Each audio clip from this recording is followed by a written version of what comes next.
Hello, everybody. Welcome on into baseball here on youtube.com/SeanSaurusRex. I'm Sean, and 5 nights a week we're streaming baseball here inside of MLB 11, the show on the PlayStation 2. Let's jump into today's games because we have actually a pretty fantastic set of games due to the fact that a couple of things kind of broke my way as far as the simulation stuff was concerned. We're going to start with the Angels at the Blue Jays. This is an AL wildcard race. These teams are separated by like a game and a half, maybe. Then we have the Cubs and the Pirates. This could be for a division tie. I believe the Pirates are on top, and if the Cubs win, each team would have 21 wins. And we have the Astros and the Reds, which if the Reds win, kind of clutters things up a little bit. But if the Astros win, they could also end up with 21 wins as well. So it's a funky little situation in the National League Central. And it's even weirder because I was looking at it on off stream, and there are a couple of teams that are like under 500, but because the top team isn't that far over 500, they're only within 3 or 4 games, so it's interesting there. Then we have a funky, weird little wraparound series. It's a 4-game set between the Twins and the Royals. They are both chasing down Cleveland, but that is an AL wildcard matchup that is interesting. So let's jump in with our first game of the day, and that will be the Blue Jays and the Angels. So we'll jump in and do that. Bam. 3.5 games separate the Mariners from the Athletics. 7 for the Rangers. Sorry to all you Texas fans out there. But we're off and running. We're ready for another set of games that are hopefully fun and hopefully aren't, 4 hours long. So I spent 4 hours playing demos today. Did I fix the thumbnail correctly? Let's see if it did. Thanks for hitting that video with the stream with a thumbs up. I appreciate it. It is the Los Angeles Angels taking on the Toronto Blue Jays. We have 19-18 Los Angeles taking on Toronto, who is 20-16. Good opportunity for Los Angeles to even themselves at 20 wins. They'd still be separated by a game because of the difference in games that they have played. But still a fun one to look at nonetheless. Let's jump in and take a look at your Los Angeles Angels lineup. It's a designated hitter, Cameron Maybin, leading things off. Casey McGee at third base. Maybin is the designated hitter, by the way. Adrian Gonzalez at first. John Buck at the catching position. Ben Zobrist in right. Ryan Roberts at second. Ryan Ludwig in left. Felipe Lopez is the shortstop. And Peter Borges in center field. Go and do this and do that, and we're set and ready to go. Cole Hamels is 2-2 with a 4.50 ERA. He has 7 games with 18 innings pitched, 24 hits, 10 walks, 11 strikeouts. Really quickly, while the Toronto Blue Jays defensive lineup is shown, I realize that I have not seen any of the... What's it called? I haven't seen any of the scores today.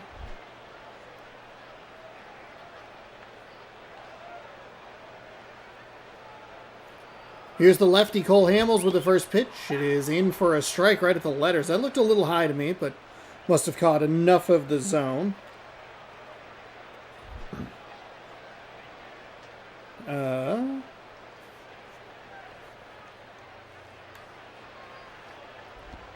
There is a much better looking strike.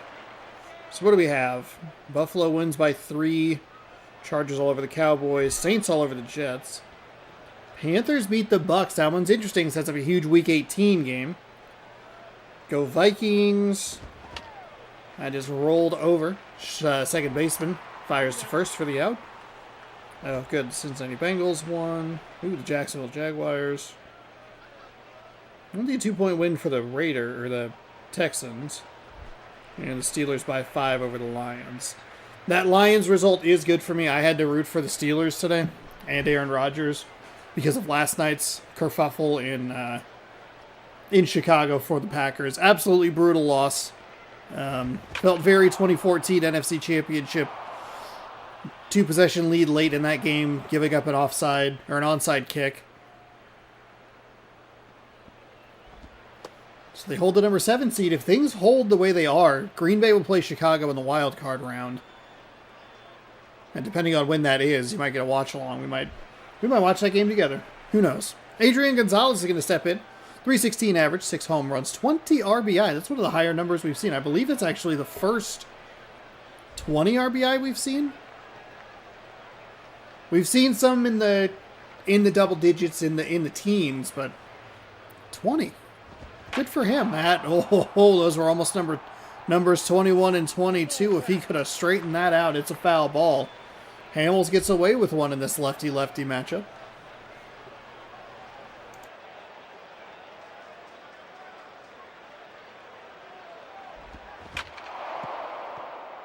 Instead, he'll punch it out to the gap. Is there going to be a catch? No, it's going to get over the head.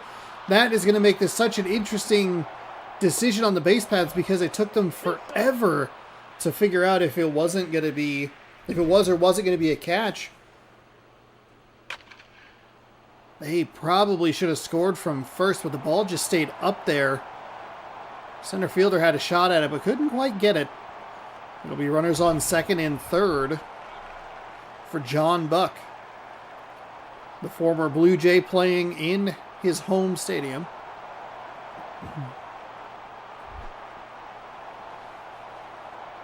Good opportunity here in the top of the first. Last time we watched this, which would have been Friday night, we had some explosive innings for some teams. We had a 9-run inning. We had a 10-run inning.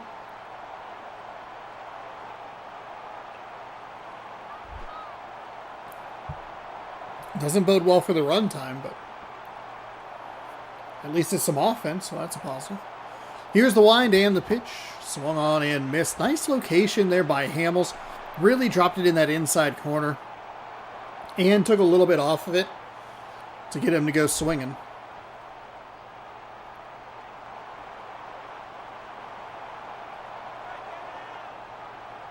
Here comes the pitch from the lefty. It is hit into the gap. It splits the infielders out into right field. Smart base running here from Los Angeles. We saw that with Baltimore.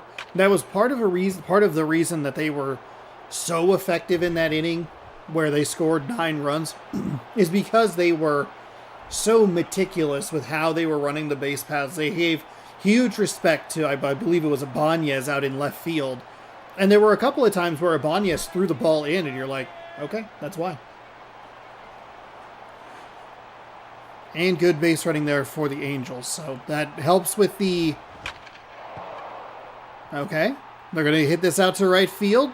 Do they send him? Catch is made. They are going to send the runner from third. The throw is in, and it is in. No, it's not. It's safe. I thought he was in time. Wow. Ben Zobrist with a sacrifice fly. Puts the Angels up 2-0 here in the top of the first. He must have just gotten that hand in.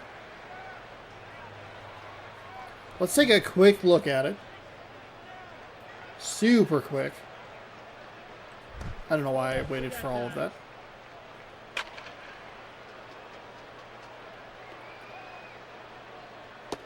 Okay. Ooh. Oh, never mind. That's his foot. Yeah, he gets that left foot in. There, he's safe. Not really close. Never mind. 2-0 with 2 away here. Los Angeles has a runner on first. That's a big swing and a miss under the pitch. And it's 0-1.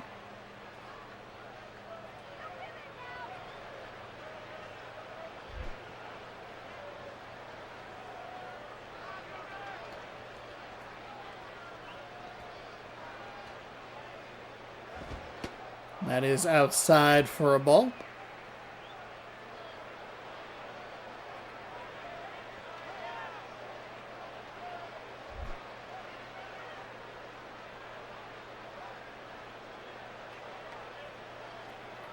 Lefty stands, readies and fires. That is swung on and missed for strike number 2.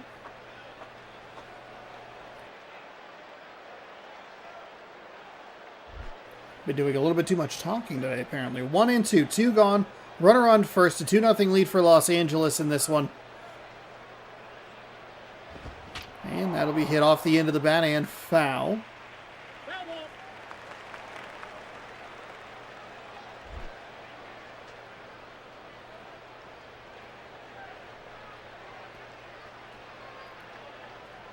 Lefty readies. That's inside for ball 2. So a good job by this Angels hitter to at least stay alive. Good take right there. Good swing to make sure that he didn't get called out on strikes. 2-2.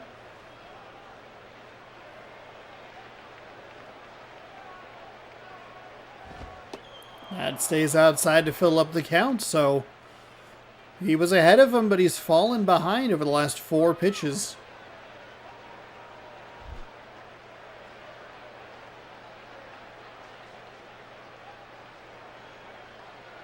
Does the Angels batter have just a little bit more patience? They're going to put the runner in motion. It's a swing and just skied high. Just into the outfield, and that will do it. So, the Angels come up with 2 runs on 3 hits. And they lead 2-0 as we head to the home half of the second. We'll introduce the starting lineup in just a moment. Johnny Damon. That's right, playing for the Tampa Bay Rays, leads things off in left field. Andre Ethier in right, Miguel Cabrera at first. David Ortiz back in the lineup. It must be a right-handed pitcher. He is the designated hitter. Xavier Nady is in center. Mike Aviles is at third. Derek Jeter, the shortstop. Carlos Santana, the catcher. And Juan Uribe is at second base. It's interesting to be this deep into the season. It's episode 41 or something like that. It's funny to see some of the lineups that stand out and where you can kind of figure out, like, do they have a right-handed pitcher on? Do they have a left-handed pitcher up? Gavin Floyd is a right-handed pitcher, 2-3 with a 6.50 ERA, 7 games, 18 innings, 21-7, and 8 hits, walks, and strikeouts. The Toronto Blue Jays do not put David Ortiz in against left-handed hitters. And we know that Florida does not like Todd Helton in the 2 spot with a left-handed pitcher. So it's just very interesting. So Damon will lead things off, trailing 2-0. Takes a strike.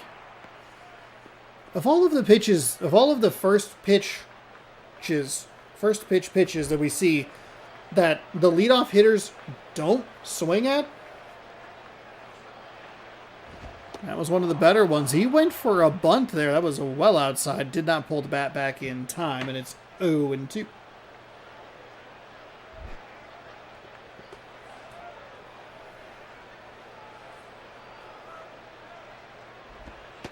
That is outside for a ball.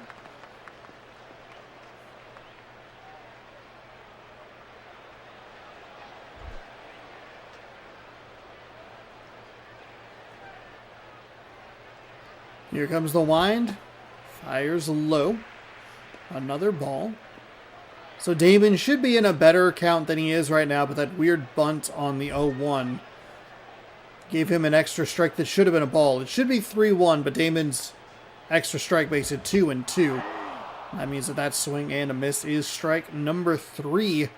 This Blue Jays team, again, we keep talking about it, and it's been mentioned in the chat before of just like, if this team looks like it is so disappointing. If you look at this lineup, it's David Ortiz, you have Johnny Damon, Derek Jeter, for some reason batting in like the 7 spot. It's wild. I love this type of content. I love baseball a lot. Knowledge on the sport is great. Keep going. Oh, thank you so much. I appreciate it. Thanks for stopping by. Thanks for being here. If you just subbed, or thank you for subbing.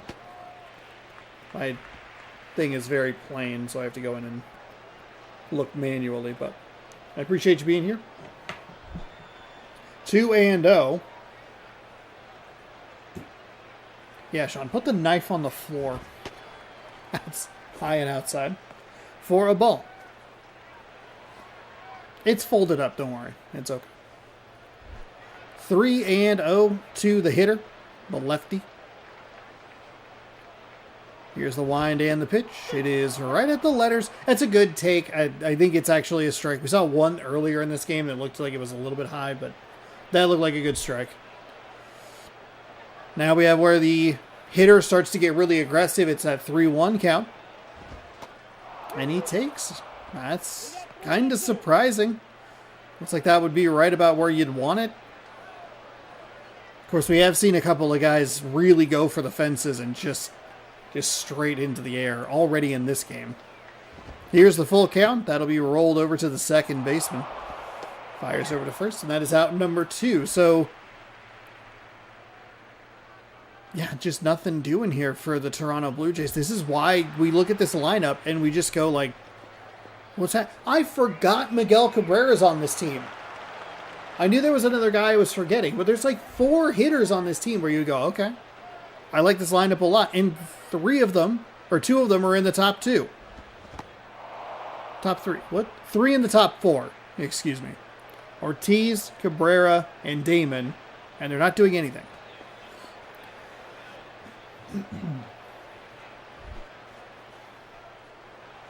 So it's 0-1.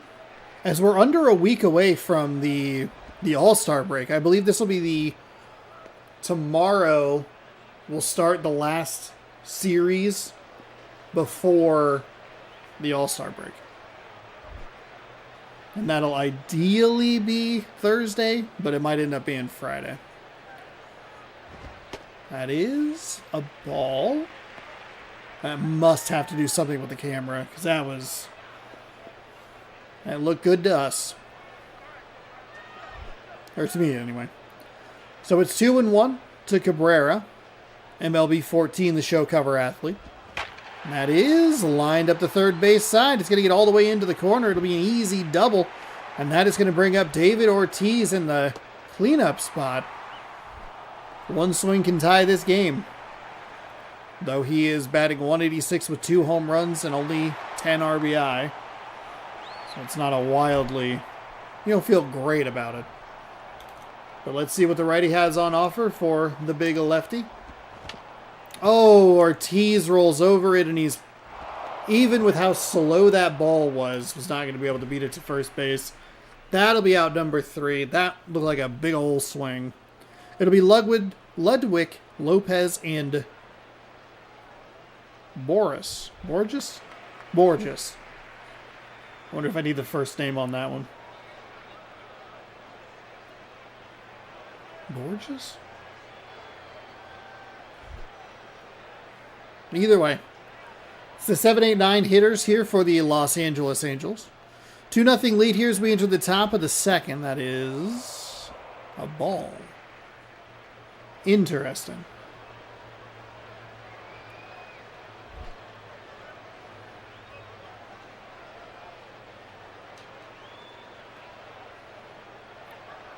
Here's the lefty.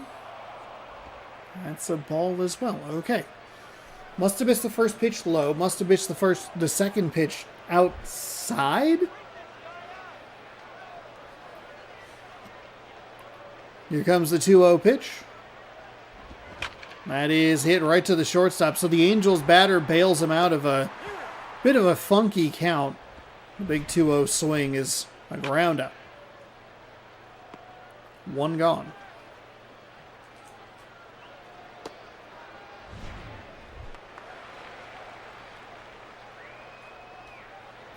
Felipe Lopez.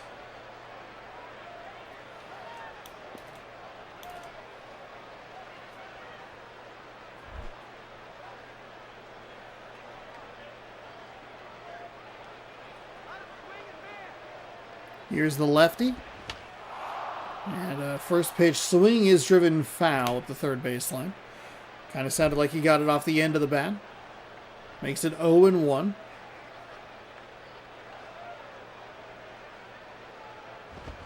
And that is into the stands after a hop. 0-2.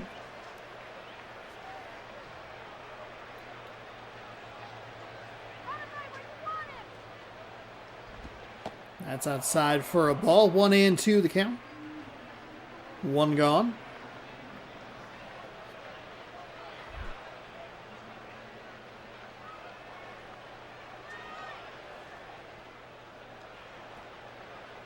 Here's the lefty. Fires that one foul. Fires that one fouled off. Stays 1-2. And swung on and missed. So got him into a little bit of an auto swing mode there. The only pitch he was able to lay off was really outside of the zone. That was right down the middle early on that. Huh? Wait, what? Where did that honestly cross the plate? That is so far inside.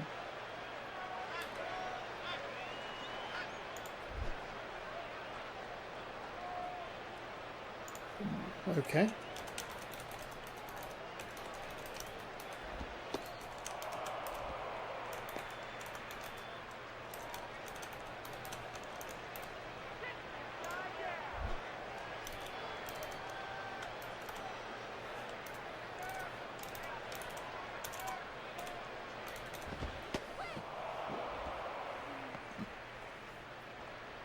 Type down more clips to pull out.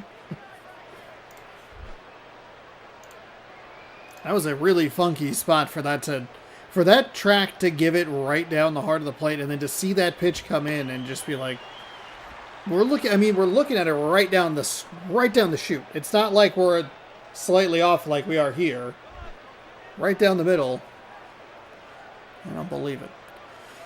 2-1 to the righty, whose last name I missed the pronunciation of because I was listening to something else. He'll hit a single into left field, and he's going to try and turn it into a double. Is the throw in time? It will not be. It was up the line a little bit. Or offline, I should say. And good. You know what? That's a good hustle double right there. Punch it down the line. Put yourself in scoring position.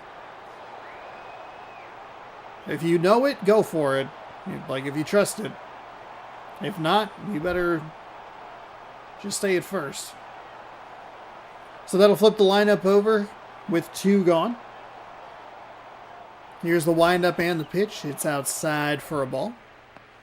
Or for all we know, it could have been right down the middle for a strike. Who knows with that pitch track or swing track or whatever it was. I think it was swing track because I said the timing was early.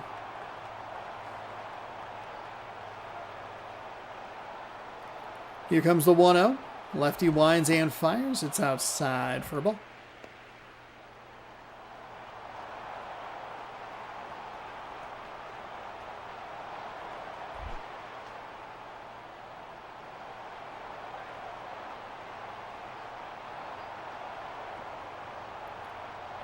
Last time we saw a 2-0 to the Angels, it was grounded for an out. That time it's going to be hit.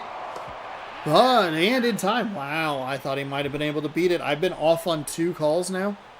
1 at home, 1 at first base. We got to dial it in here.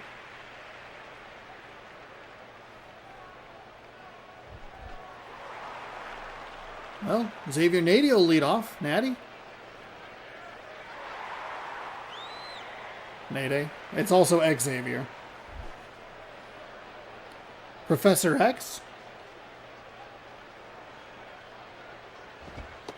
That pitch stays upstairs for a ball. 1-0. Angels lead 2-0. Bottom of the second inning, just underway. If you're just joining, welcome in. Thanks for hanging out. I appreciate it. Winds and fires, and that one stays upstairs for a ball as well. So 2-0. We saw a couple of times in the previous inning where the Angels batter got a 2-0 count and really got aggressive on that 2-0 count. Both of them were ground outs. He'll take a strike inside, high inside corner. Make it 2-1. So able to hold off just a little bit.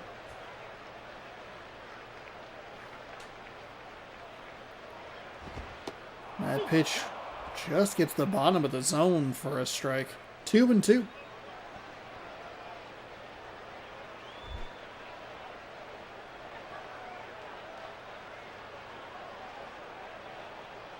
The right-hander fires a slider. Slides well outside the zone, and that'll be a ball.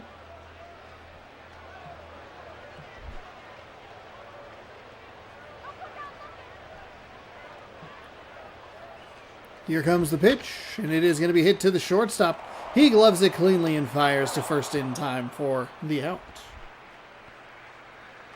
Mike Aviles, 6-game hitting streak with that .245 average. 1 home run.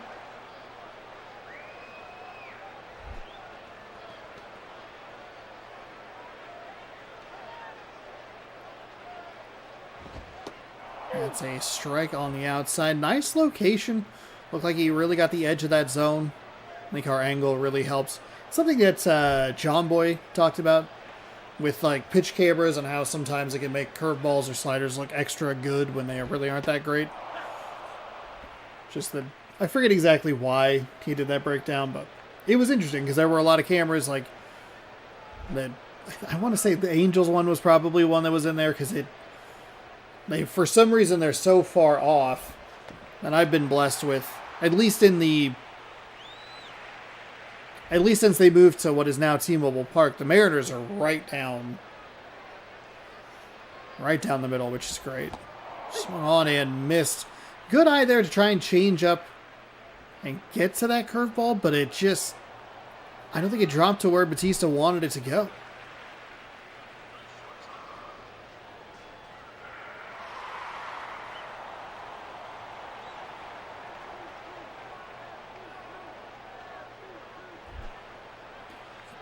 So 2 away here for Derek Jeter in the bottom of the second. And that is low, but gets the strike. Okay. I think sometimes it feels like the umpire really they got somewhere to go. I don't have time for this. Right-hander winds and fires inside for a ball.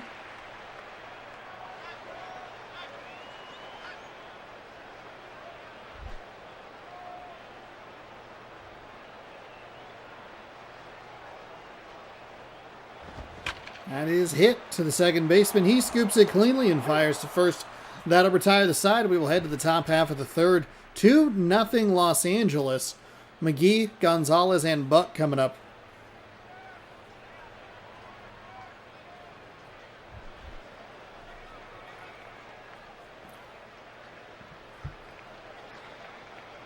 Okay.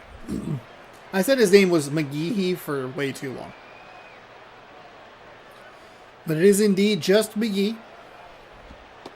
That pitch is low for a ball. 1-0.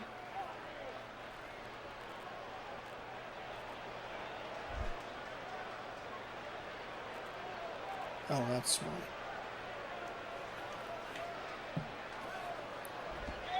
That lefty fires inside. That's a ball.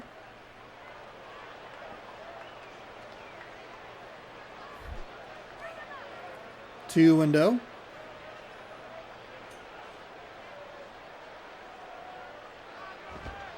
That's inside for a ball as well. Hamels can't really afford this. He can't be giving up this easy of a walk. Now with 3-0, sometimes that strike zone does widen out a little bit. Get a little bit taller. That misses way inside, so a free pass to start the third inning, and McGee is on base.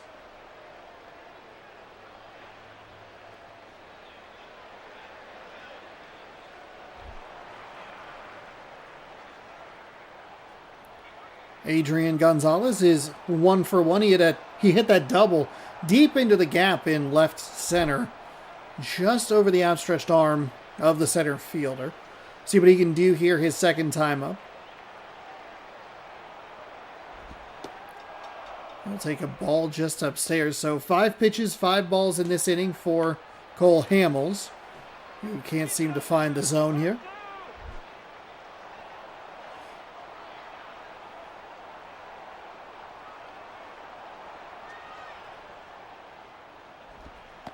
That is low for ball 2.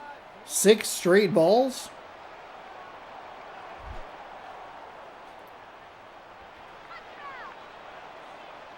See if Gonzalez can stay patient here. That's a pitch way outside. 7 consecutive balls Gonzalez has to apply the... He has to throw a strike before you swing. He can't find the zone. Here comes the 3-0. That is in for a strike. Good looking pitch there. Trying to get back into this count. 3-1.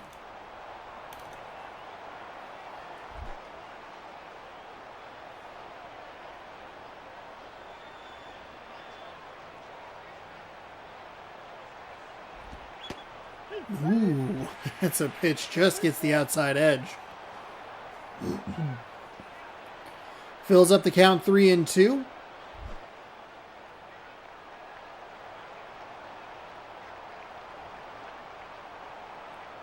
The lefty winds and fires. That one's inside for ball 4. So at least got back into the count, but let that one drift a little too far inside. Or just never broke at all the way he wanted it to just clip that inside edge. It'll be 2-1, nobody out here for the Angels, who were looking to get a little insurance in the top of the third. John Buck, 1 for 1 with a single and an RBI. Coming up in the same position. No, actually, that's not true. The runners were on second and third. Swings at that one. That's the best pitch to swing at that we've seen from Hamels. And it makes sense why you would swing at that pitch.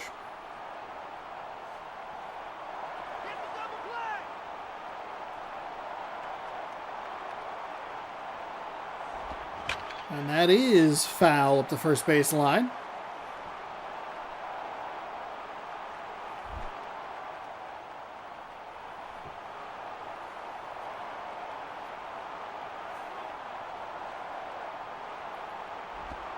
That is low and inside. Hamels still having trouble finding the zone. 2 walks to start the inning. Has a 1-2 count here. The first time he's been ahead in the count, Hamels, in this inning. That one misses wide.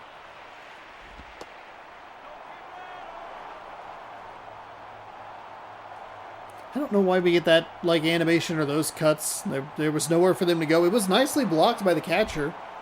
Nothing to be bummed about there. All right, here comes the 2-2. 2-1 with a 2-run lead. And he's going to be rolled over. Shortstop can't handle it clean. He fires to second, gets the middle runner.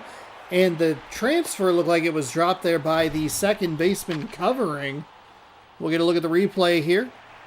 Bobble number 1 right there. Nope, and it doesn't show us the other part of it, but I can look. So it's underhand toss, bobble, underhand toss. Okay, what do we do here? I don't really know what that animation... I've never seen that animation. He just bobbled it. It was a transfer bobble. Wild. That pitch stays high and inside for a ball. So runners on third. Or a runner is on third. Runners on the corner is what I was trying to say. A 1-0 count with 1 out. Now, Hamels can still get out of this, but he needs his defense to come up big. He needs to hit it, throw a pitch. It's going to be a ground ball. To swing around, get those 2 outs.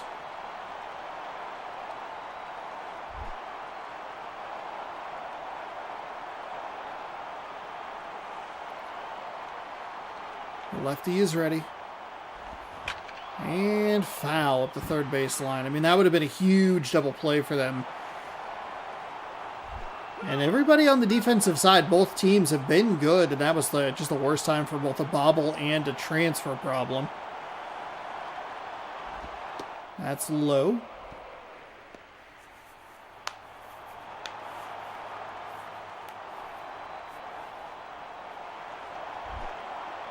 Three and one.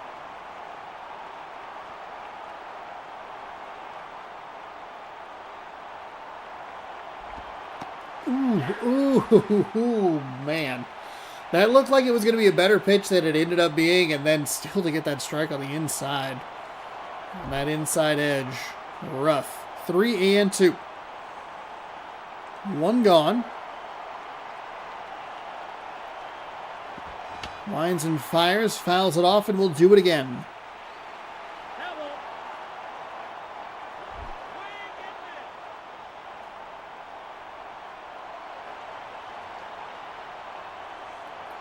Left-hander winds and fires. That is foul at the third base line, and we will see payoff pitch number 3.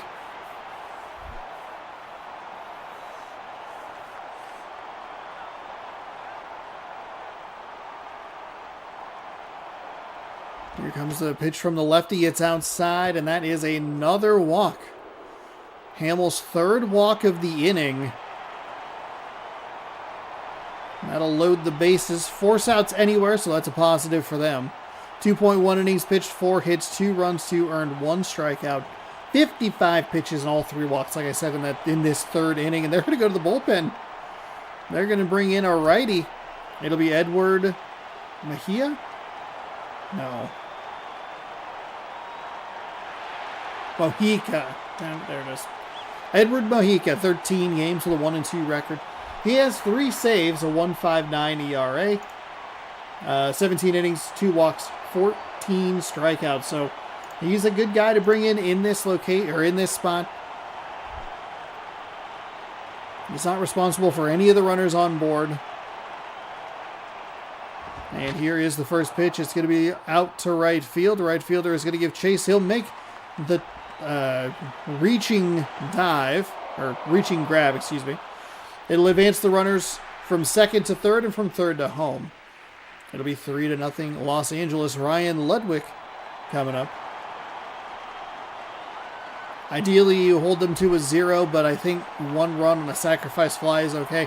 That should have probably ended the inning, but the double bobble really bites the Blue Jays in the behind. And if you want to look at it from a different angle, every piece of contact, like every hit in play has been for an out, 2 of them.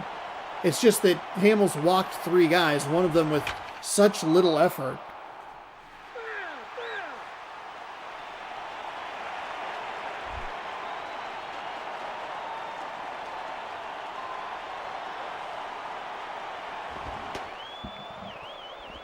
That is a ball, low.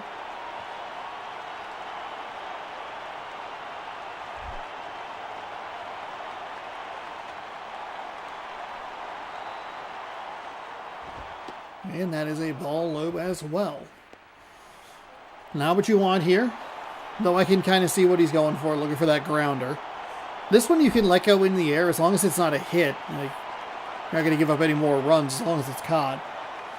Righty winds and fires. Oh my goodness.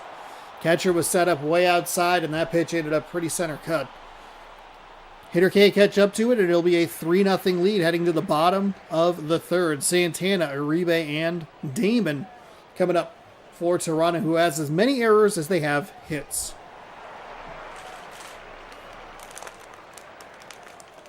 Carlos Santana.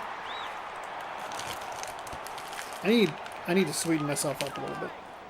Feel a little grouchy.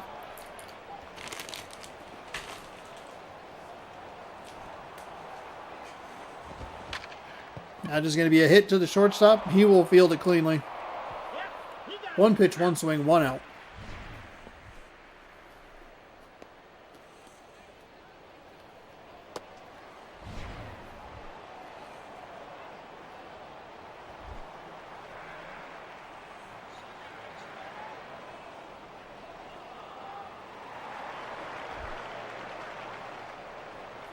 Juan Uribe. That pitch is inside.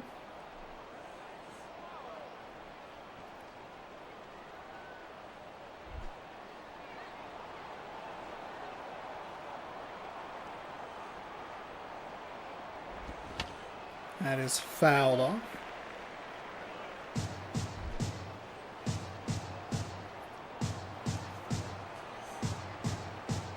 Here comes the right-handed pitcher. Throws it, and it's going to be hit out to right. It'll be a catch out number 2.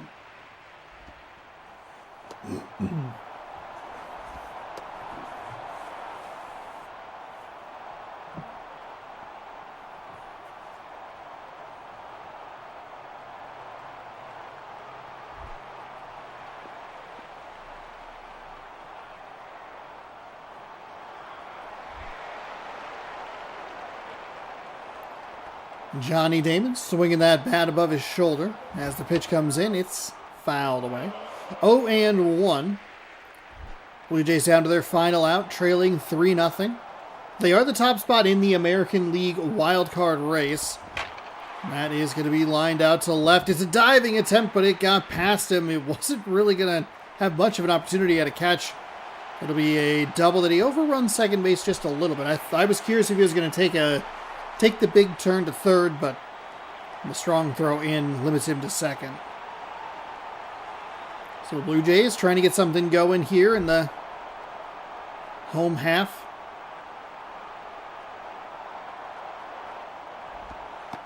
Ooh, nice pitch. That one looked like it was going to be a ball and just kind of slowly drifted its way into the zone for a strike.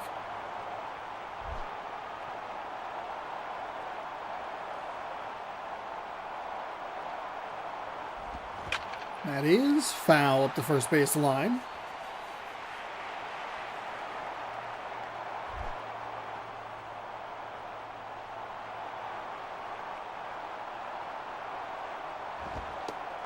That one stays upstairs. As the Blue Jays are down to their final strike, 1-2. Runner on second. They need one more base runner to bring that tying run to the plate.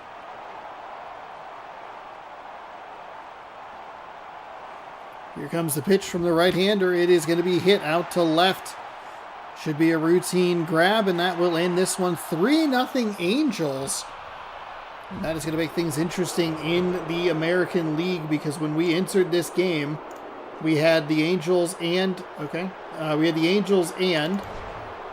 the Blue Jays not separated by a whole lot. Both teams now with 20 wins. The difference is going to be one game. The Los Angeles Angels have 18 losses. They have played 38 games. It's only one loss. Whoops. Okay, it's a half game difference. I apologize. I knew my math was wrong, and it took me a second to get there. Gavin Floyd's your player of the game. 3 innings, 2 hits, 2 strikeouts.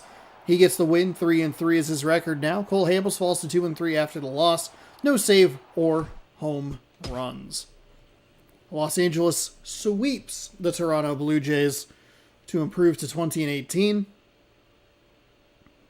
They drop the Toronto Blue Jays to 20-17. They only hit 182. You can see the significant average at bats. Hits were tripled. Whew. Boy, oh boy. So, did the Angels... Let's take a look at one thing real quick. Did the Angels have another series against the Blue Jays? No. So then that would give them the tiebreaker, or should at least. 4-1, 5-0, 3-0. They scored 12 runs. 12-1. Dang. Let's go back to where we were with the Mariners on this lovely Friday in-game. We are going to head down... Oh, by the way, get caught up here. Tigers, 2-1 winners over the Orioles. We're going to slide down just a little bit. Here's the interesting set of games that we have. So we have the Astros, 20-16, taking on the Reds that are 18-19. We have the Cubs and the Pirates, who are battling each other, 20-18, taking on 21-16. If the Astros and the Cubs win, you have 3 teams with 21 wins. The Reds are a game under 500, but they're still... The Pirates are at the top of that division, so they're still, 3 games within reach. So, if you want ultimate chaos, you want the 20-win teams to win. And interestingly enough, as I was looking at the standings, Milwaukee's more in it than I realized. That was kind of the surprise, but it also might have been that I was looking at the standings kind of weirdly, because I go in, I get the thumbnails, reset the PS2, and then we move on with our season or whatever. But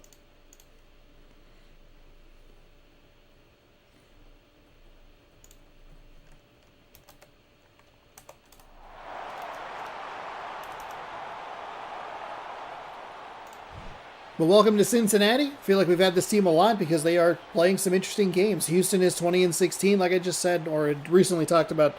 Cincinnati is 18-19. They are looking for a win to even themselves up. Houston is looking for a win to tie the Pirates. depending on what happens with that Cubs-Pirates game, it could be a very fleeting tie.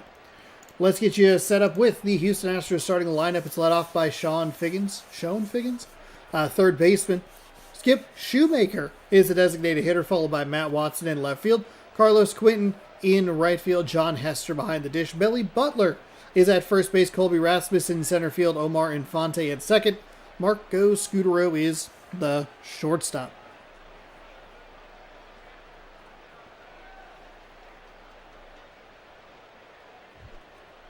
Johnny Cueto, 1-4 with a 7.36 ERA, 7 games with 18.1 innings pitched, 22-8-16. How close was I on that? Ooh, 18. 22-8-18. Darn. Just off.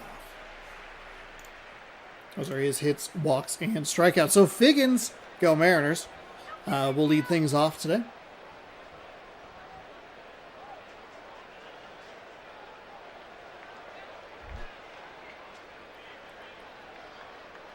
And Cueto sets, winds, and fires. Big swing there on the first pitch for the leadoff batter, not surprising. We'll see how aggressive he wants to continue to be. 0-1, so we're just underway here in Game 2 of 4. Thanks everybody for hanging out. That's a bad swing by Figgins. Fires over to first in time. 4 out, number 1. That pitch was well low and outside. It's off the end of the bat, not going really anywhere. And you're facing a pitcher who has a very high ERA. It's not like he doesn't have a bad ERA because he's throwing a ton of strikes and well-located pitches. See if we get a little bit more patience out of him next time around.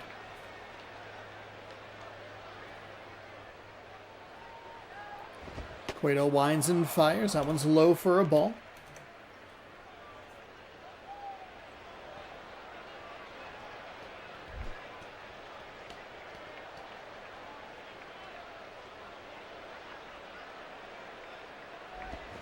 And that's going to be hit right back up the middle. That pitch was just way too good to ignore. Was a good swing on it and puts a runner on.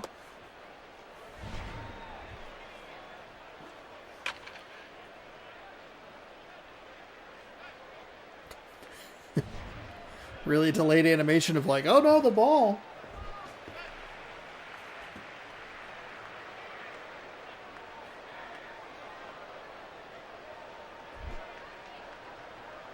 So a runner on first with 1 gone. Takes a strike on the inside corner.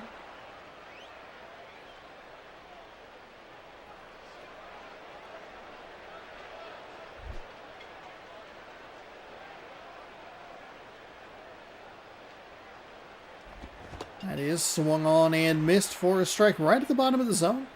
Not the worst swing. Couple of nicely located pitches from Cueto early in this one. As the batter 0-2, nods his head in approval of the pitch the catcher has selected. That is going to be hit over to the third baseman, makes a diving stop, throws to second in time, not in time to first. They will get the lead runner. It'll be a fielder's choice and a nice stop. So often we see the third baseman or the second baseman or the shortstops dive over those kinds of balls, but that time he was able to get it in his glove and initiate it around the horn.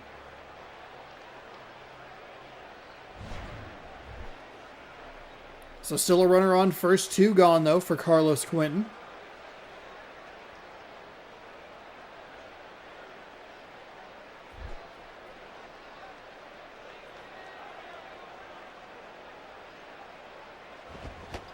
Big swing and a miss. We have a very aggressive Houston Astros team today. Just ready to swing the bat today.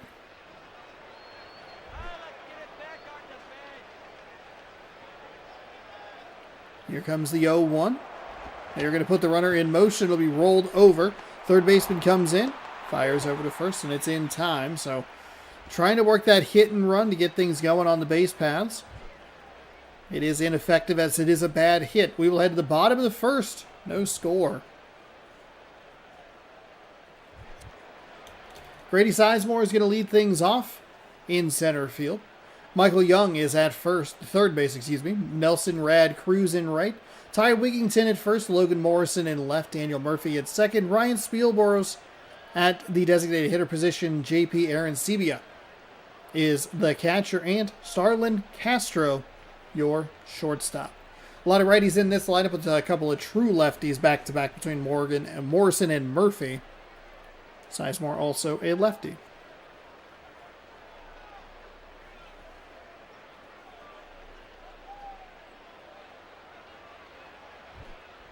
Daniel Hudson is the right-handed pitcher starting today. 5-2 with a 4.29 ERA, 7 games with 21 innings pitched, 16 something. That one disappeared a little quicker than I was anticipating. 16-3-22, probably the best hit/walk to strikeout ratio we've seen. It's actually in favor of the strikeouts, which is huge.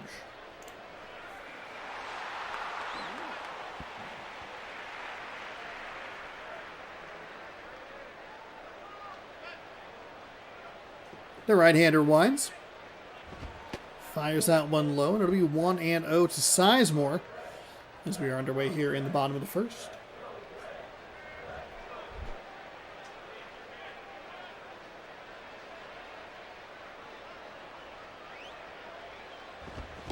Swung on and missed to make it 0-2, or 1-1. What? Sorry, yeah, 1-1, my bad. My apologies.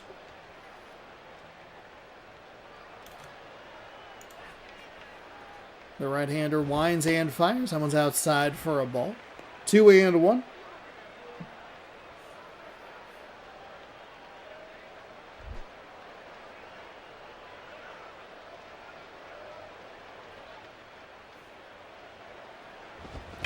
That is hit well, but it's going to be driven foul.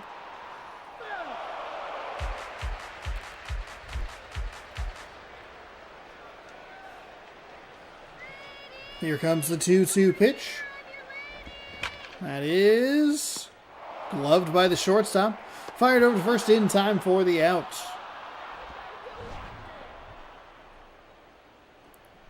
They didn't even show the nice part of that play. They showed the routine aspect of it. Michael Young batting .241. No home runs, no stolen bases, only 2 RBI. You could want a little bit more out of that second. Number 2 hitter, but he also might not have a ton of opportunities with runners in scoring position. That is inside for a ball.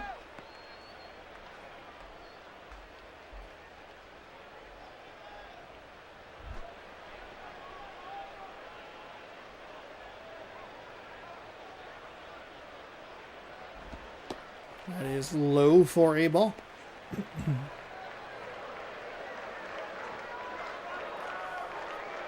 So the count now 2-0 with an out.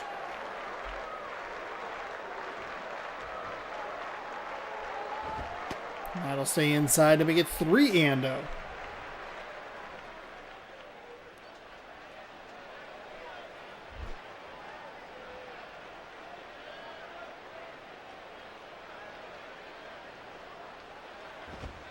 And that's inside 4-0. So, nice easy walk. That'll bring up Nelson Rad Cruz. Leads the NL in RBIs with 20. Interesting. Because we had 20 RBI in the AL, and that did not lead.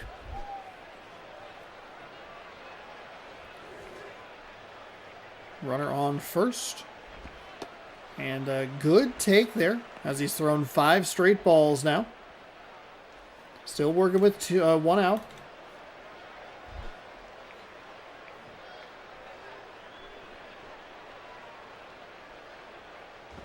That is inside. 6 straight. And makes this count 2-0.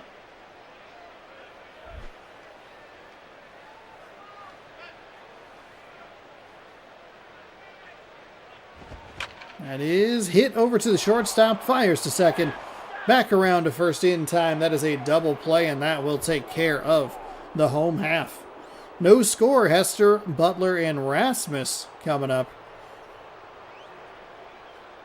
for the Astros. John Hester, to be specific. Realize I don't need my Xbox on. We just need the power and joy of the PlayStation 2, everybody. Cueto winds and fires. That is going to be hit foul.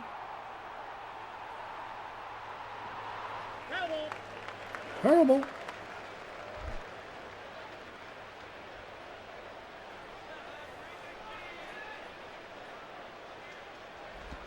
And that is low for a ball.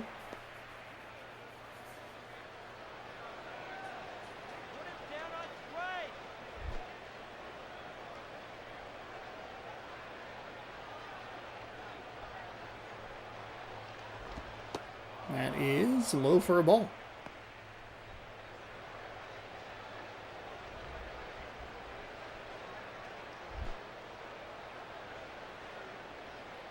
Two and one. Lines and fires. That's low as well. 3-1.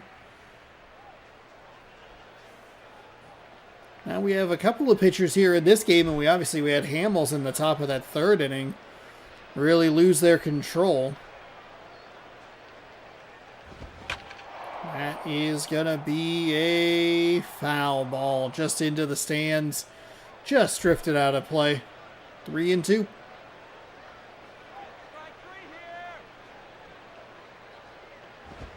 And that is outside for a walk. So, payoff pitch stays wide, and it will be a runner on first. The leadoff runner on first.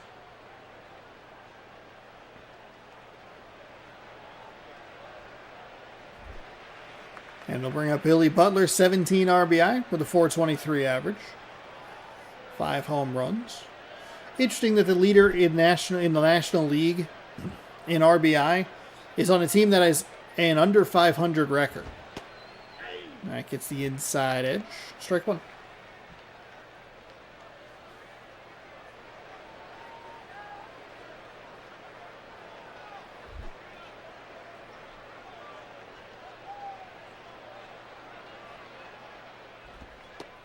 That is low.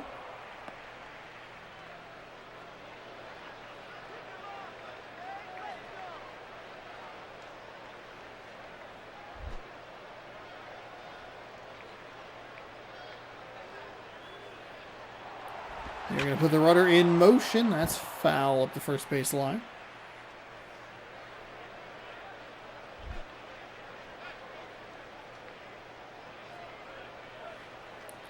One and two. That is foul up the third base line.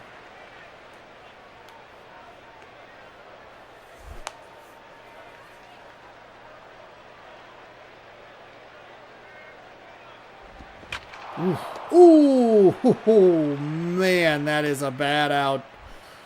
That's one of those ones where you have to remind yourself it's part of the process. That is, I mean, he was right on that, trying to drive it up the third base line, but just to the defender. Straight to the defender. That is hit out to right field. That'll send the runner back to first, so a couple of pitches in a row produce outs, and just like that, there's two gone. Nelson Cruz patrolling right field. Omar Infante.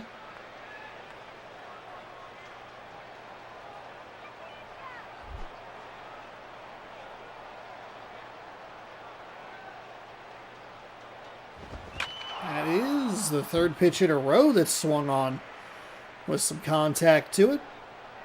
That one harmlessly falls foul for the Houston Astros. Runner on first with 2 outs. That was rolled up the first base line.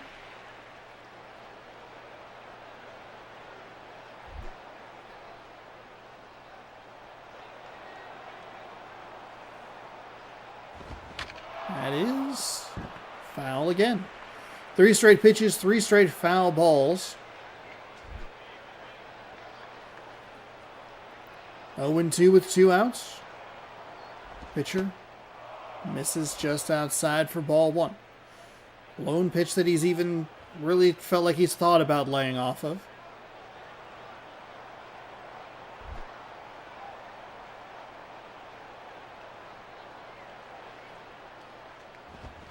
That is going to be rolled up the middle. The shortstop in time for out number 3.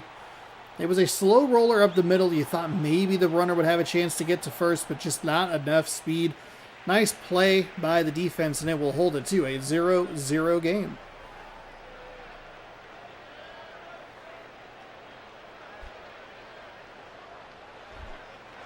So, Ty Wigington will step in, batting .254, 3 home runs, 6 RBI. Reds tied with the Astros here in the Battle of NL Central teams, no score.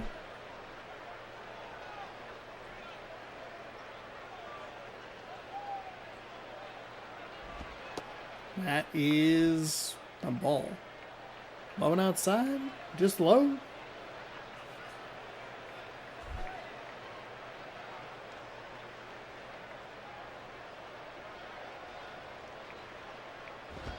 That is foul.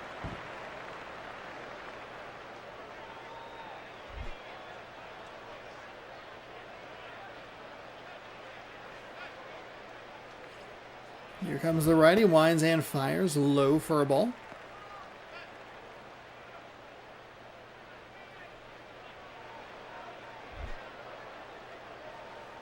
That makes it 2-1. That just gets the inside corner. Nice location there. 2-2.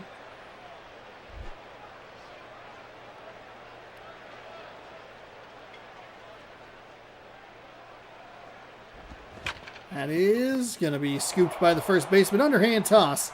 The pitcher hits the bag and records out number 1.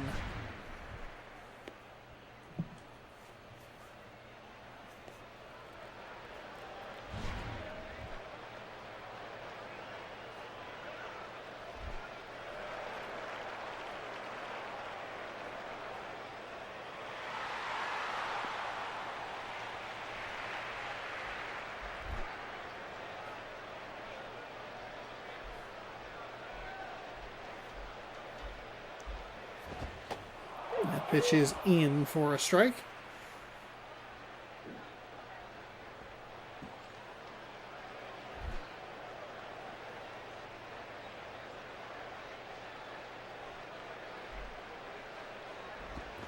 That will be rolled over. Hits the glove of the shortstop and fired over to first in time for the out. Daniel Murphy, .448 average, 1 home run, 2 RBI.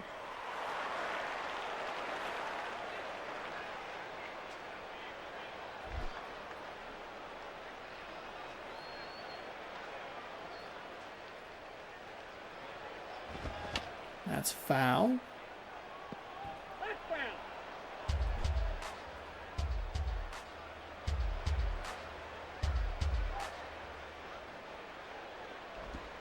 And that is inside for a ball.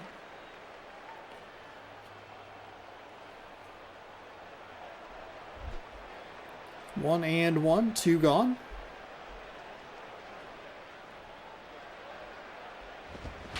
That is going to be jam shot into center field. Nice diving catch.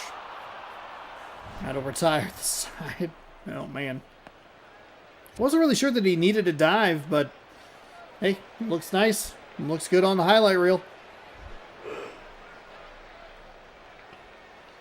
We get a nice zoom in on that, but Marco Scutero is going to step up here. No scores. We get to the top of the 3rd inning.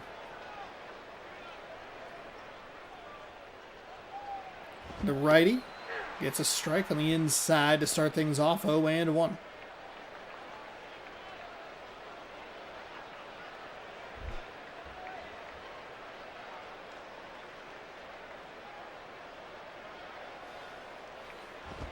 And that's going to be lifted into right field. Right fielder takes a couple steps in, makes the grab, and that will be out number 1. So neither team, I mean, you look at, we get those stats at the beginning. We see the wins and the losses and blah, blah, blah. And you see the fact that Cueto has like a 7 ERA. And you think like, okay, maybe this is a big opportunity for Houston. Not the guy you probably want up on the mound for the Reds with an ERA like that, but he's pitched well so far. That pitch is inside for a ball. I mean, that was the perfect time for them to just go off and be like, oh, we figured it out. Second time through the order. And give me the blame as commentator's curse.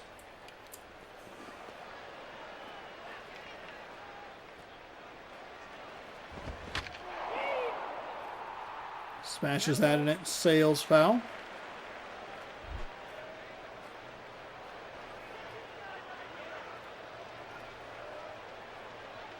Slices was the word I was looking for. That's hit up the first baseline foul.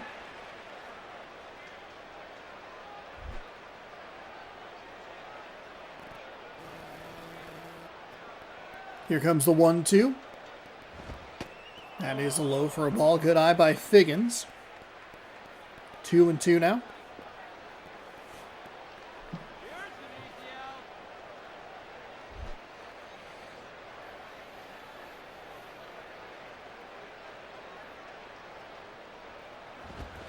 That is going to be a hit up the third base line. He is going to hit first base and turn around.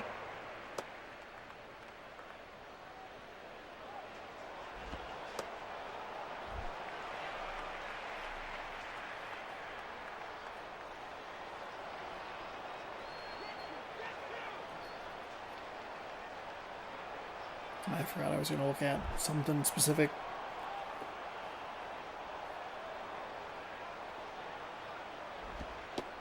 That is outside for a ball.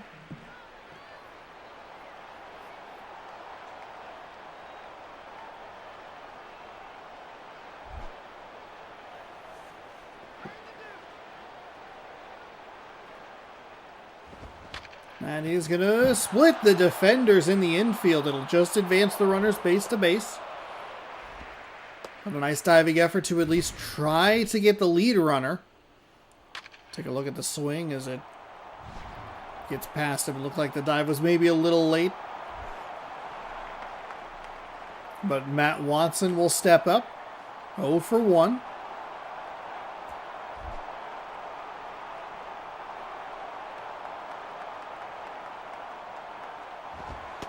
That's inside for a ball.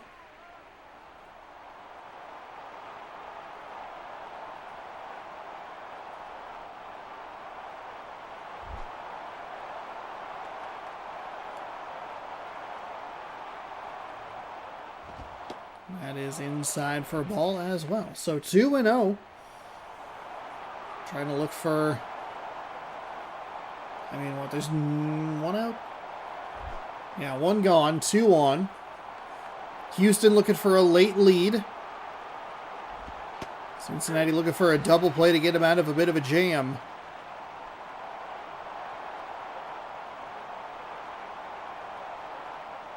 That pitch is in for a strike. 2-1.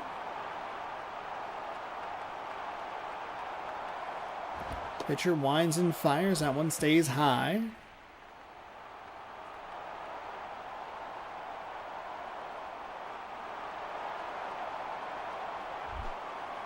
Three and 1.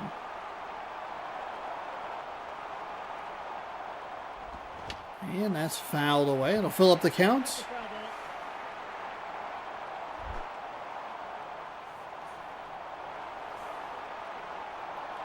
Payoff pitch on the way, and it is a foul ball up the first base line.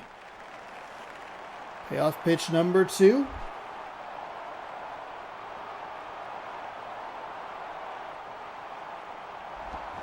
And that is going to be lifted into left field. Left fielder runs in. Stays in the air a lot longer than I thought it was going to. But I kind of forget that this game either has, like, you're walking or full-on sprinting. Morrison with a nice play out there to make it out number 2. And that'll bring up Carlos Quinton. 0 for 1 today. Runner in scoring position. Looking to get that go-ahead run across. Facing the righty, Cueto. Has a high ERA entering this game, but has looked good in this one. That pitch, I don't think it moved outside quite the way he wanted it, but still gets the strike.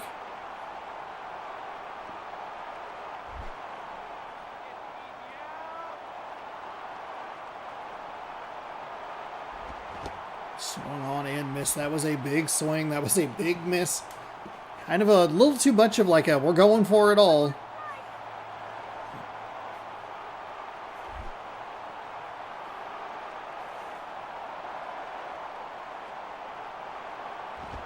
That is foul at the first base line.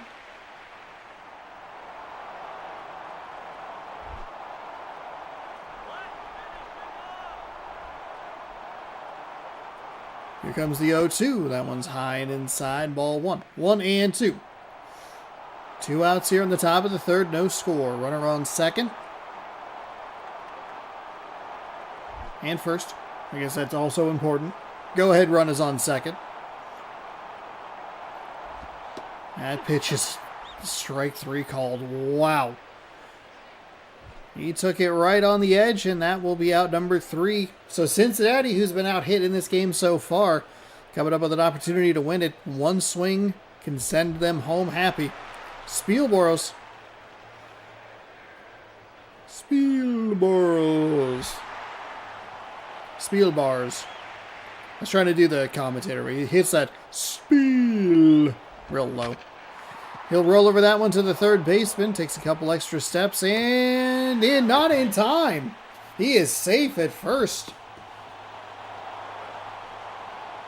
I think an extra step or two on the defensive side was just enough, especially when it's pulling the defender away from first base like that. So that is how I would imagine that that's a hit. That's Cincinnati's first hit of the game.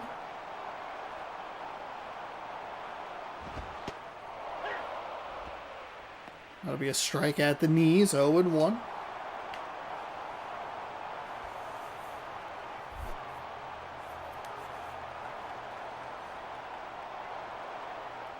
Pitcher winds and fires. That is going to be hit to the first baseman. Throws to second, back to first, and just like that, it is a double play. An absolutely crucial double play, or killer double play, depending on which side you're looking at it from. Crucial for Houston, killer for Cincinnati. Starlin Castro. No home runs, 9 RBI, a couple of stolen bases on the season for him. With that double play, it means that they have faced the minimum to this point.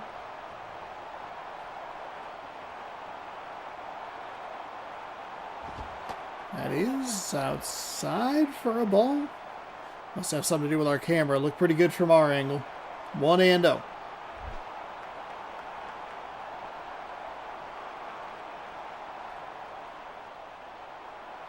Here comes the righty. Winds and fires that one in for a strike.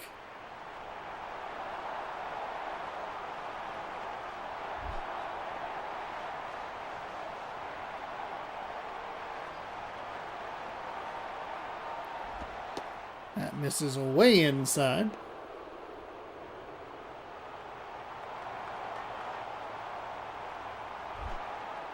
Two and one.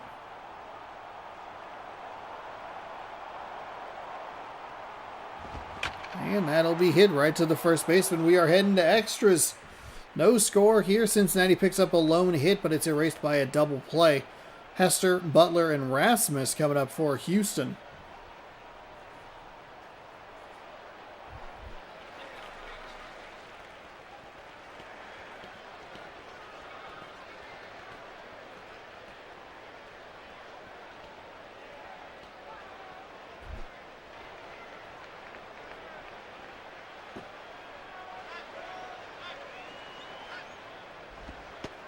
That is in for a strike as Cueto continues to pitch well. Into the top of the fourth.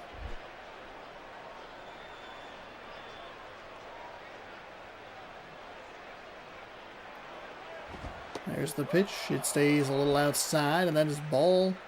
A ball. It's ball one. It's 1-1. That's what I was looking for. Sometimes you just gotta give yourself a second there. That pitch stays high. Ball two.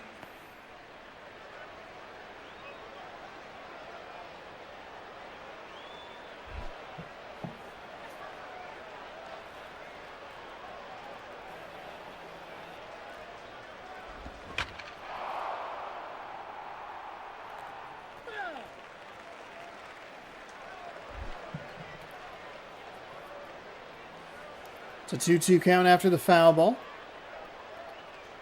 Cueto winds and fires. Someone stays outside to fill the count at 3-2.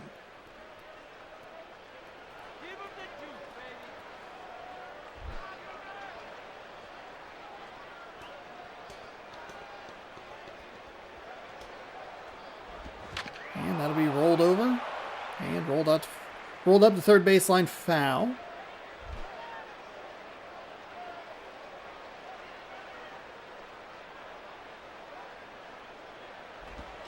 That stays outside, and that will be a walk. So I told everyone that Cueto was pitching pretty well, and then he gives up a walk. So a little bit of a commentator's curse there. Sorry, Johnny Cueto. They are going to head to the bullpen after that. Dan Cortez, 11 games with a 1-3 record, 18.0 on the ERA, 8 innings, 9 walks, 11 strikeouts. Those are horrific numbers. Unfortunately for Cueto, if he gives up the run here and the Reds don't score, it will be a loss on his record.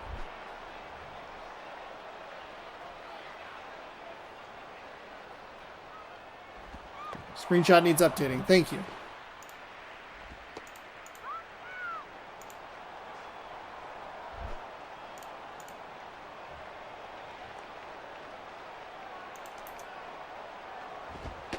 That is outside for a ball.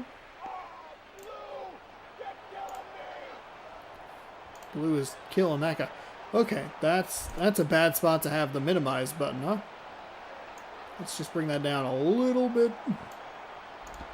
Am I going to minimize the window or am I going to end the stream? That is a hit into right field. It's going to send the runner around to third.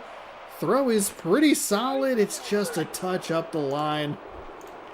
Otherwise, you're looking at a pretty decent looking, or pretty important out there.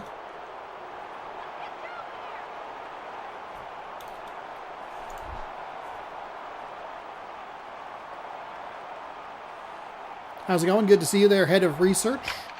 That is a hit out to left field. Left fielder makes a nice trot to grab. The animation might... Whoa, it's going to be a fire to the cutoff. Don't even try. They don't even try to get the throw in, and that will be a sacrifice fly. And a few extra steps bit the Astros in the behind in the bottom of the third. Gave Cincinnati their first hit. A couple of extra steps on that animation bites the Reds. It gives up the first run of the game. 1-0 Houston. That is in for a strike.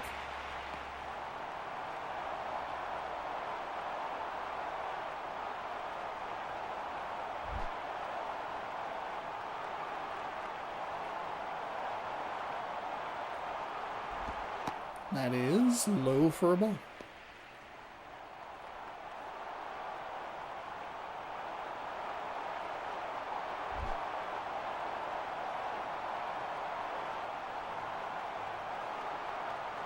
Here comes the pitch. It is high for a ball.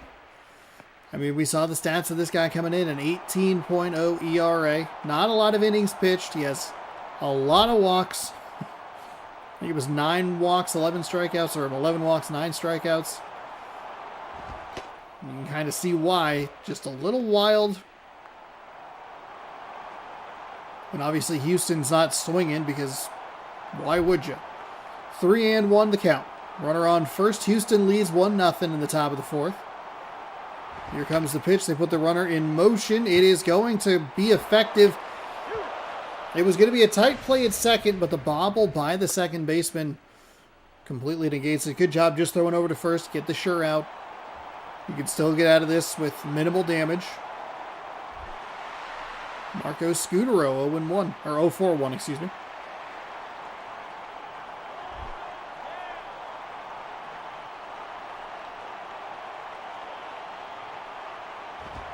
That is inside for a ball.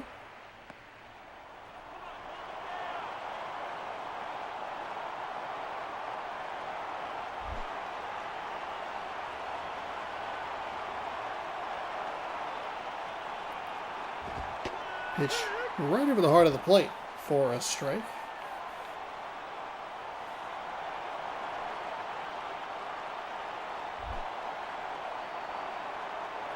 1-1. 2 gone.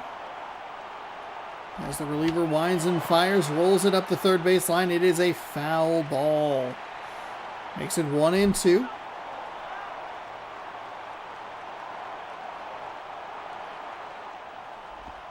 And that stays way outside. Big curveball there. Misses by a large margin.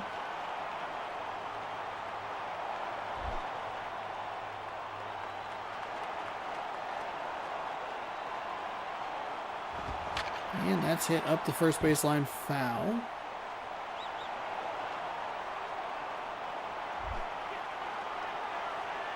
Makes it 2-2. 2 gone. Here comes the pitch. That is fouled away.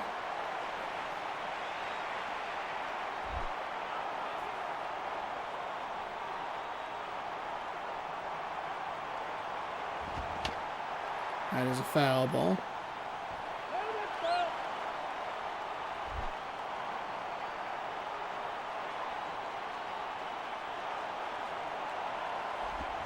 That is a swing and a miss, so finally broke him down. Well, the Reds give up 1. It'll be up to Sizemore, Young, and Cruz to try and keep this game going.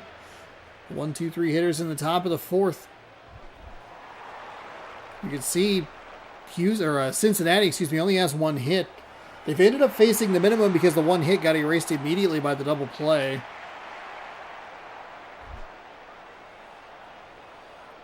So what can Sizemore do here? They need a bloop and a blast to win.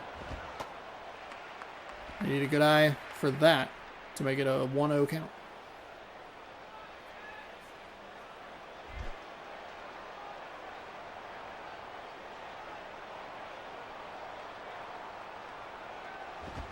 That is rolled over foul.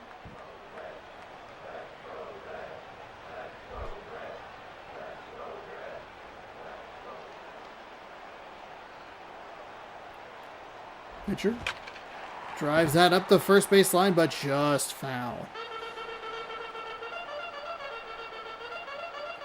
Oh, we have an injury? Oh my gosh, we have an injury! Oh no! Oh wow. Pedro Feliz is now going to be at first base. What a turn. That is a wild thing to see. I think that's one of the times that the injury actually makes sense. No offense. As the pitch went up the first base line, he went diving for it, and then they gave us the injury animation. And it's the rare injury animation, you know?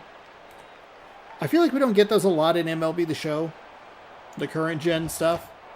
Swung on and missed for out number 1. Like it just goes, oh, your right fielder's injured. Your pitcher threw a pitch and broke his ankle somehow. There was we had one of the weirdest injuries one year. I forget what it was. It was a pitcher injury that didn't make any sense. Like the game just rolled the dice, like Fallout Vats. It's going, oh, you've rolled a 7. That's a... It's a ruptured spleen. Like, okay. That is a strike. Right at the top of the zone.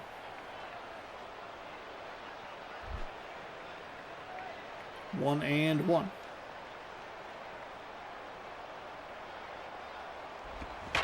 And he'll put a charge into this one, but it's just out to center field. Right to the defender. A couple times we've seen some hits that are just right to the guys that are there. I guess that one technically he had a little bit of movement on it, but it's a very routine play. Nelson Cruz is 0 for 1 today. NL leading 20 RBIs. Number 21 would tie this game and send it to the 5th.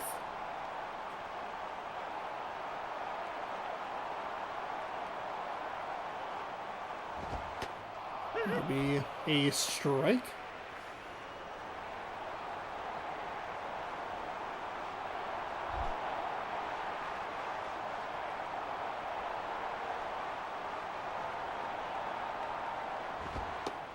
That is a strike as well.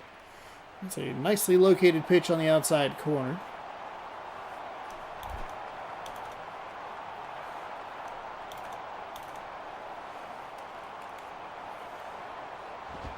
That is a jam shot out the first base line. I don't know why I said out the. But got him to swing after a couple nice locations.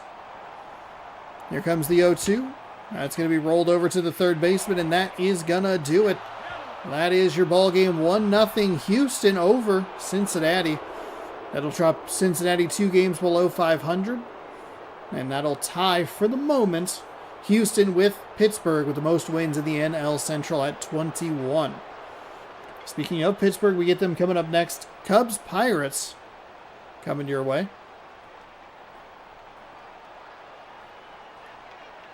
As we have ever so slightly an extra innings game. Daniel Hudson, 4 innings, 1 hit, 1 strikeout.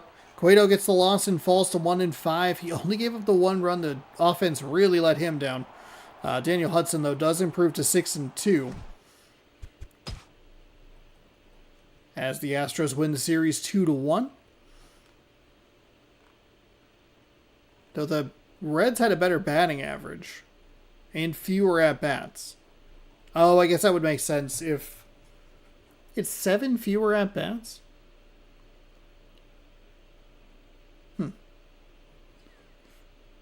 a better average? Weird. All right, so let's see. What do we have to catch up on here? We saw that game. So we have the Rangers over the Guardians. That's a big upset there. 16-21 now for the Rangers, 5 games under 500. Cleveland leads the AL Central. Even though they are like the dead last team in MLB.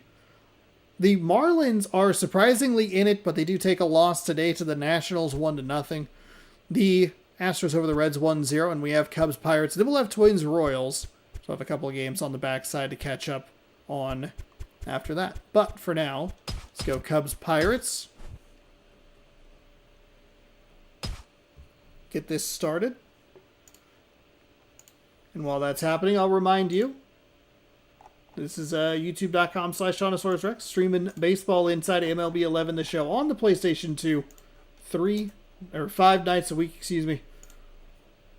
So if you'd like more, subscribe, give the video a thumbs up, free, easy way to help the channel, and all that. Home runs allowed. Seattle in last at 25. Florida and Kansas City tied for first at 9. And Baltimore leads New England by 4. Welcome to PNC Park. It is the Pittsburgh Pirates who are 21-16 taking on the Chicago Cubs. If the Cubs win, it would give us 3 teams in that NL Central. The Cubs, the Pirates, and now the Astros with 21 wins. And could make it a fun race going down the stretch. We have the All-Star Game later this week, so be sure to check that out. Michael Bourne, as we get set with the Cubs lineup, is the center fielder. He will lead things off. Martin Prado in the left field. Troy Tulowitzki at short. J.D. Drew in right.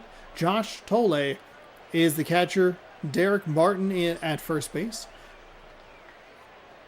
Argenis Diaz is the designated hitter. Alberto Cayespo at third base. And Ricky Weeks, the second baseman. Argenis? It's one of those names I can't look at.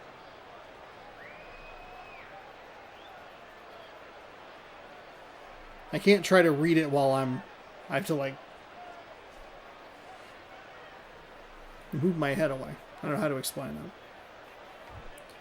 John Lackey is going to be on the mound for the Pirates today. 4-1 with a 2.45 ERA. 7 games with 22 innings pitched. 27,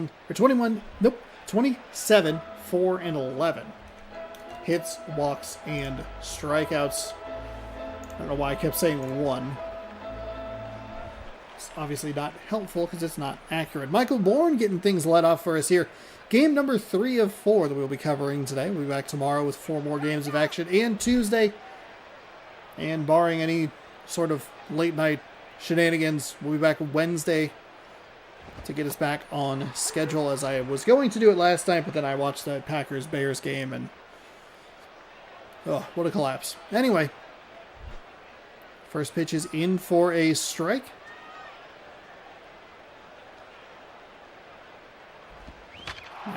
is sliced foul. Pirates made a big move with a 3-team trade. To get, is it Lowe or Lau? Josh Lowe, Brandon Lau. Josh Lau, Brandon Lowe. Either way, one of the LOWE guys is coming to Pittsburgh. That'll be driven up the first base line into right field, and that will be a double to lead things off. The throw pretty strong from the right fielder, but good decisive base running. He knew he was going for 2. And Prado will step up with a runner in scoring position. Nobody gone. We get that white on yellow, which is always helpful. That is sliced foul.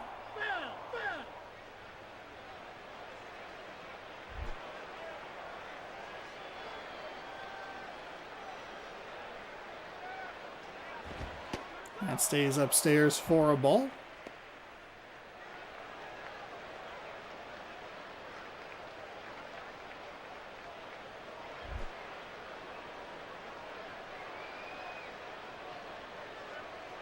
Here comes the 1-1. That is outside for a ball.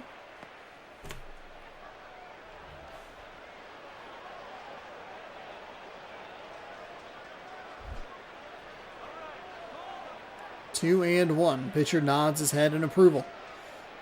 Here's the wind and the pitch. That's rolled over. Foul at the first base line.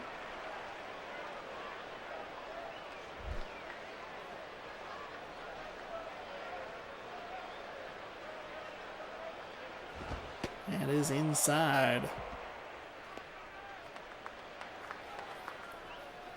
Needs to try and find the zone here a little bit.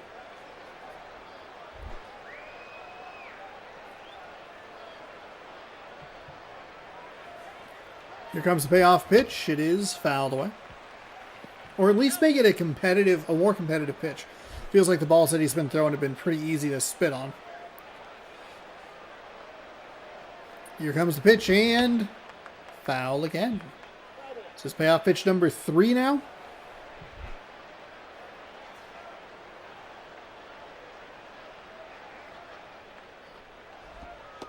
And that is a ball. Good eye on that one. So the first 2 runners aboard, one via a double, the second via a walk, and the Cubs are off to a good start. 2 on, nobody out. He'll ask for a new ball. I don't think we've seen this Pittsburgh Pirates jersey before. Troy Tulowitzki, 303 average, 5 home runs, 15 RBI, and a stolen base.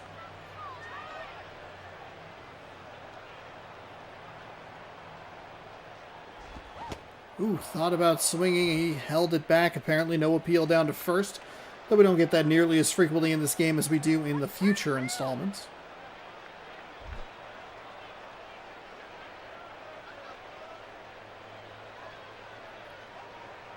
Ready, steps forward. Fires that outside for a ball.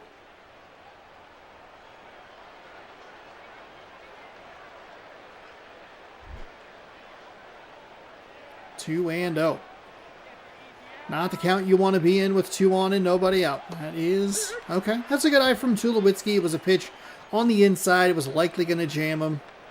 Best case scenario, it doesn't really clip that corner and it's 3-0. Worst case scenario, hey, it's 2-1. Not that bad.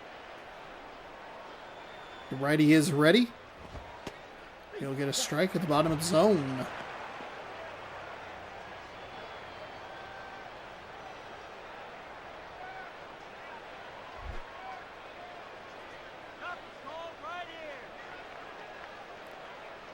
Here comes the 2-2. That is outside to fill the count. That's a pretty good pitch. Can't get the swing. Just a little too far outside to get the call. 3-2 now.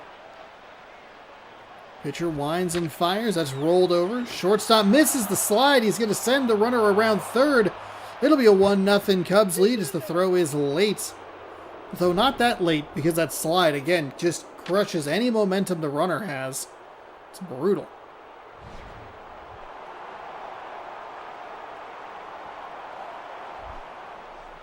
J.D. Drew stepping up. 339 average. 3 home runs.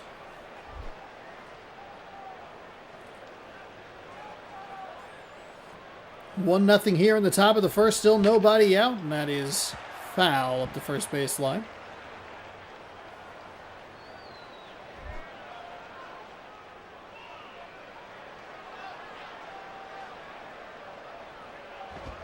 That is foul up the first base line.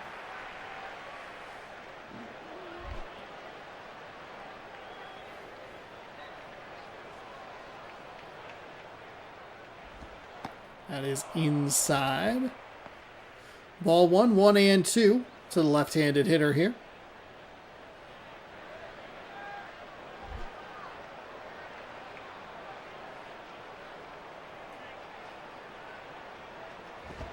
That stays inside for a ball as well.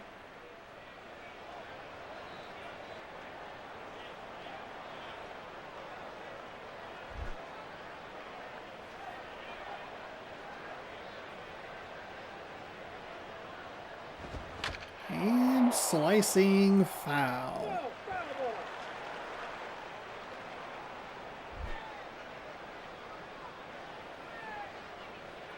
Two and two the count now for the left-handed hitter. Looks at that pitch, and it is fouled back. Really making this Pittsburgh Pirates pitcher work. Here comes another 2-2. That one, nice eye there to see that slider start and then just break inside. Fills up the count. Feels like the third batter already.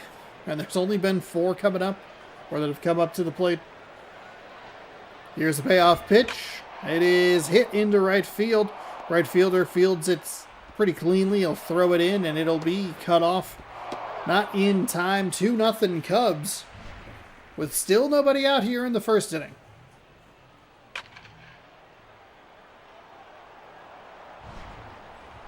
Now runners on the corners.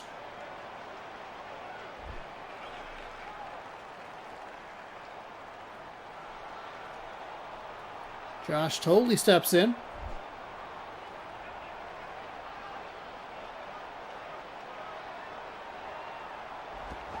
That is foul up the first base line. So 0-1. Double play still in order here for this Pirates defense if he can get something on the ground. Fouled away. Chicago's been pretty aggressive swinging. It's just they pulled so many balls foul. And the hits have been solid. Ooh, that's... He didn't go on that? They appealed down to third. I thought it was going to be a strike, but he did not go. That's a surprising call. I'll make it 1-2.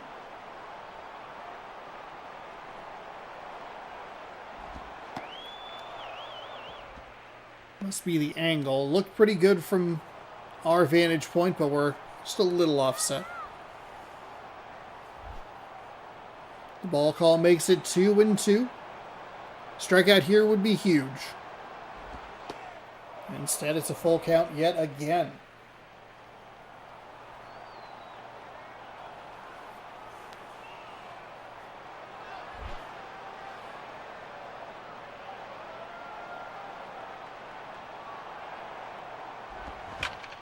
And that is going to get driven into center field. That is what you did not want to see. Slides in safely to third, and this Cubs team keeps rocking. Runners on the corners. Still nobody gone. And that's the second consecutive hit on a full count. I think he walked a batter on another full count, so that's at least 3. This would be hitter number 6. So at least 50% of the hitters have seen a 3-2 count. And Pittsburgh they can't put a single out on the board.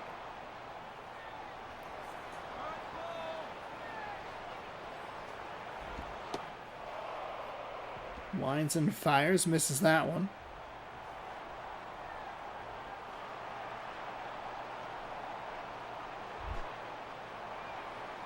One and one. Rolls over that one. Foul.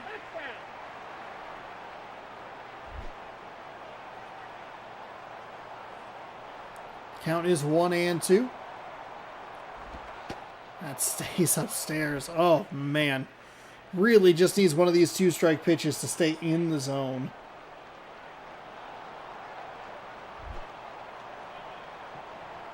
Or just be a little more competitive and invite a swing. That stays inside. Yet another full count. Holy moly. 3 batters in a row getting a look at a 3-2. Previous 2 have been an RBI hit. Both of them singles, I believe. And that will be... Oh, they're going to go to second. That's what you have to do. He was late. That throw was so late. A double play still in order. They finally put a run on the... Or they finally put an out on the board, excuse me. And Chicago leads 4-0. I think the throw to home must have thrown things off on the back end of that play. That pitch misses. It's 1-0. Because it is bizarre that they even really thought about going home. Because I think at that point you would just go like, look, we're going to be down 4-0, but we'll have 2 outs on the board instead of just 1. The pitcher was super late covering. So it's 4-0, 1 out. Runner on first keeps the double play in order.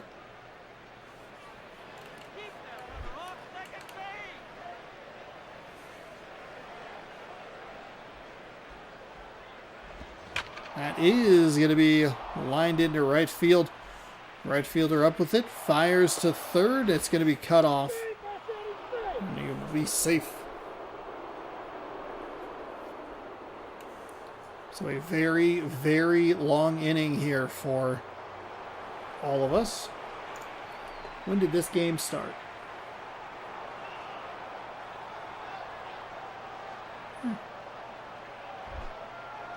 I guess it's not the worst. I'm sure it's not the worst, but I think it's the fact that it's taken them so long to get the single out, and you couple that with the fact that they were looking at so many long at-bats with multiple 3-2 counts in a row.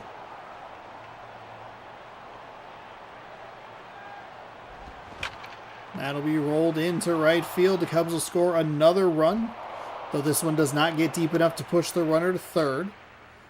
Lackey just cannot get it figured out today. And the double play's been in order for a while. He just can't get anything to roll to. Actually, the one time that he did, it was a funky kind of fake to third and then, or home, excuse me, and then, golly, 5-0 Chicago. This one is lifted. Should be the inning ender, but it's not. They will tag up at second. The throw is in. It's cut off, and the relay is not in time. Safe at third. Runners on the quarters finally out number 2. Michael Bourne. 1 for 1 with a double. He came around to score.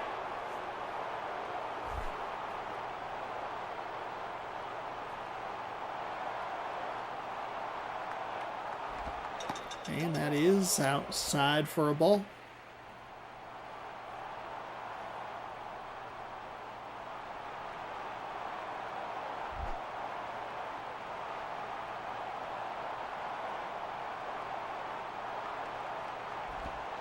That is low for a ball.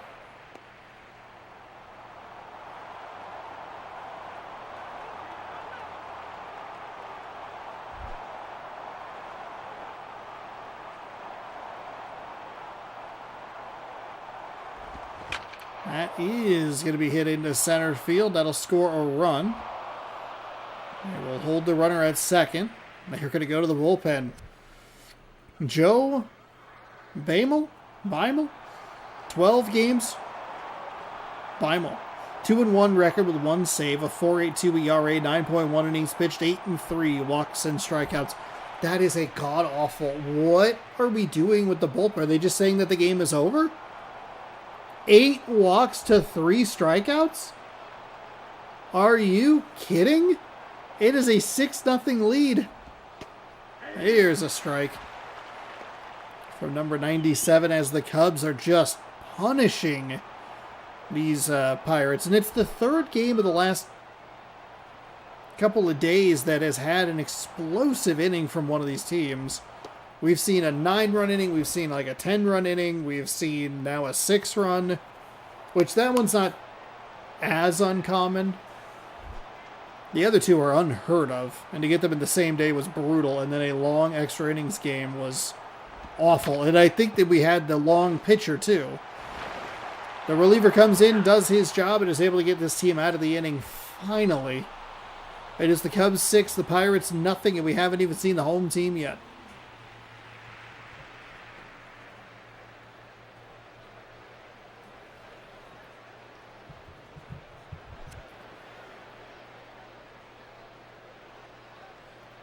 Nick Markakis is going to lead things off, followed by Ryan Theriot.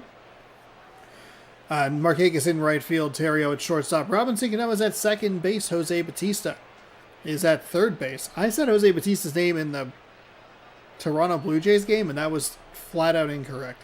Miguel Olivo is the designated hitter. Alfonso Soriano in left. Nick Johnson at first. Crispy Young, Crispy Quick in center field.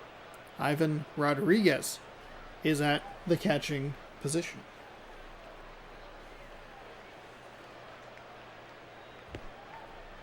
Barry Zito is the lefty. He's 3-3 with a 5.30 ERA. 7 games with 18.2 innings pitched. 35 and 16 hits, walks, and strikeouts. 35 hits and walks, 16 strikeouts. Not great, but I guess I would take that over 8 walks and 3 strikeouts. Nick Markakis stepping in. 257 average. Pirates, I mean, it's that thing of like, how imperative is a shutdown inning going to be in the next inning? Every run you score brings it down a notch. We'll see what this offense can do. Markakis takes outside. You know you're doomed when they bat around the first inning of a 3-inning game. Yeah, it's one of those games where it feels kind of over. Also, hello, walk-off. How you doing?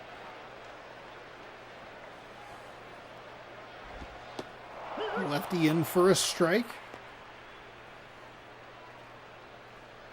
Markakis so far, like, the rare breed of leadoff hitter that took 2 pitches, which is funky as that is to say, is true. That is... That'll be an out. Skied to the shortstop in left field. And Ryan Theriot.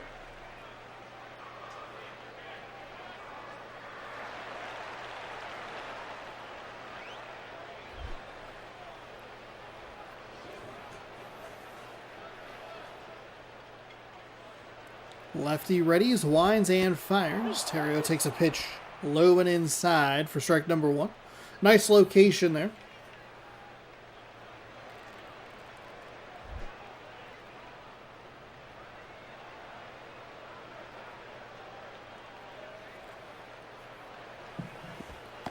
That pitch is low for a ball.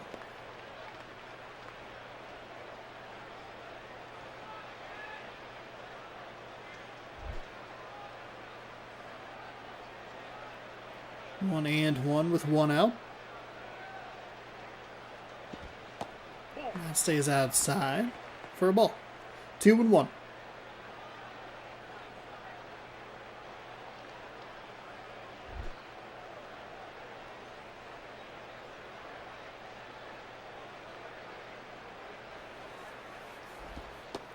That is a strike. Okay, I don't know about that one. Looked like that was maybe just a touch low, but we'll take a look at the replay here on my own stream. Must have crossed the plate in a good spot. That one stays upstairs for a ball.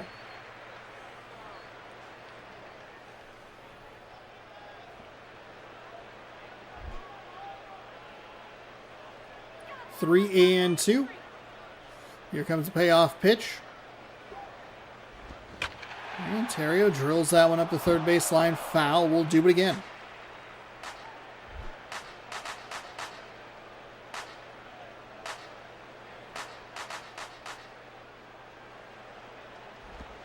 That is... No way did they call that a strikeout. No way. Umpire has somewhere to be. Holy moly. See if this replay helps us out at all. That looked low. Replay made it look worse. Yikes. Umpire's got dinner. We got to wrap this up. That was a good take by Terrio. Robinson Cano, the lefty, will step in. 2 outs, down by 6. That pitch is inside for a ball.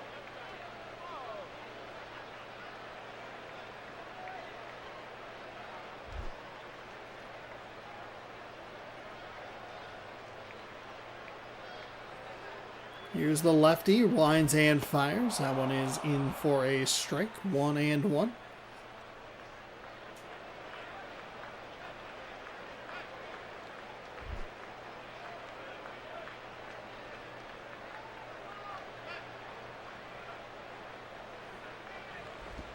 And thought about swinging. He did not go. I didn't think he went. But with that, the strike call that we just saw, it would have been wild to see that strike 3 called against Terrio, and then that swing that wasn't a swing. They're like, yeah, he went around. I got dinner to go to as well. Here comes the 2-1. That is inside.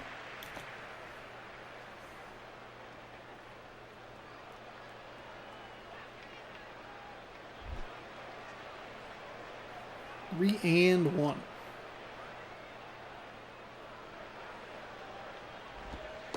And that is well outside. Good eye by Cano. 3-1. Those batters really like to swing, and this was, I mean, obviously that's in the other batter's box, so obviously pretty easy to take a look at as it goes by. Jose Bautista.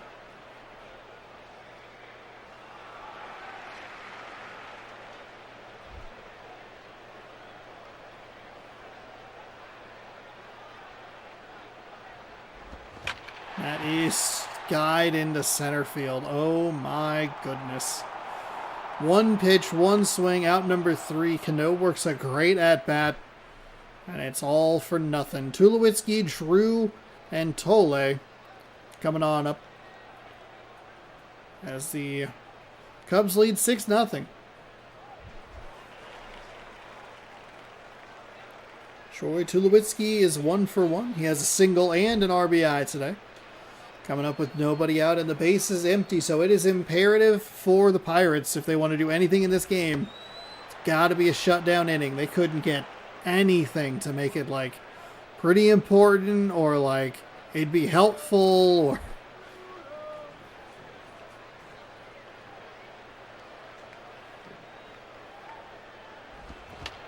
Okay, good start for them. They get the first out on the first batter. As that is popped to the shortstop on the edge of the grass. Edge of the outfield grass, that is. J.D. Drew is 1 for 1 with a single. He also knocked in a run.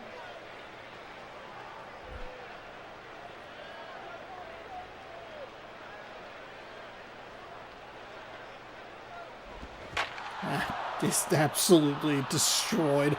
Out to right field and gone. Okay, well. Hey, how'd you like that extra point there? I mean, just launched into right field. 7-0 Chicago over Pittsburgh. That pitch is outside for a ball, 1-0.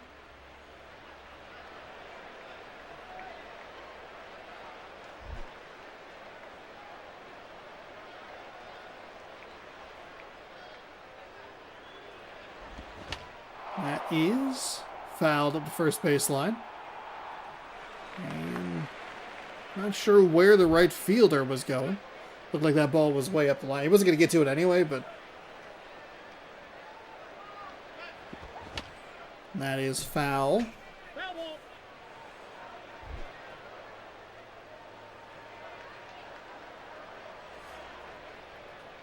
1-2.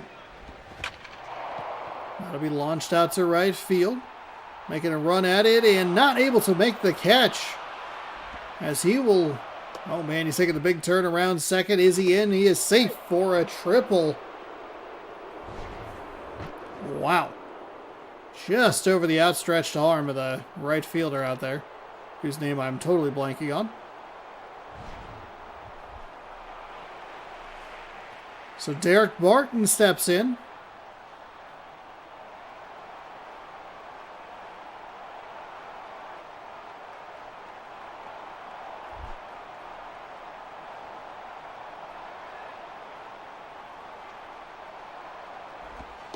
That's outside for a ball.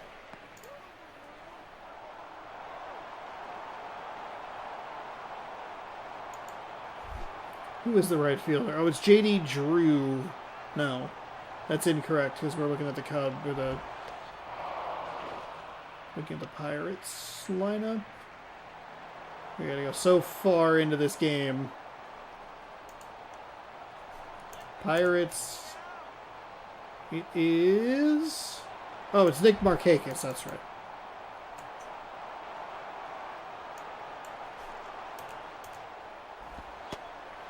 That is in for a strike.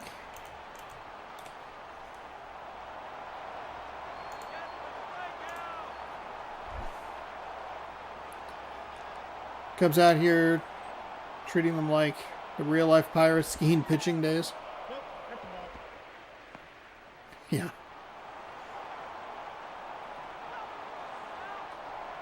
Man, how about that? God, who the guy signed with the White Sox of all teams? The big one of the big name Japanese free agents.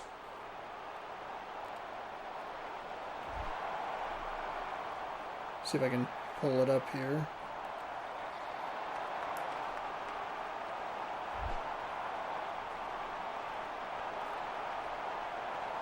And Red Sox land Contreras from the Cardinals in a 4-player trade, which is wild.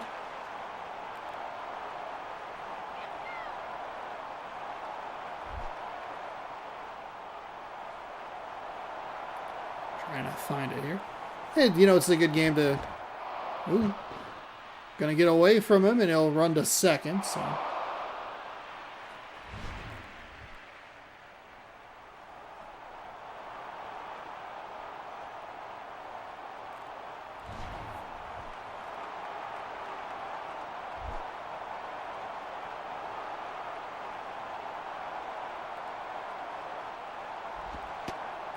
That is a strike.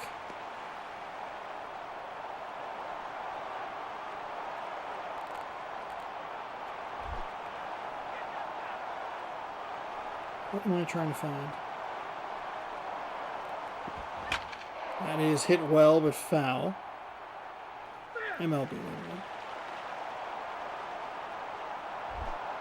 Report White Sox discussing Robert trade with Mets, Reds? Murakami, that's the last name I could not think of. Murakami on a 2-year, $34 million deal.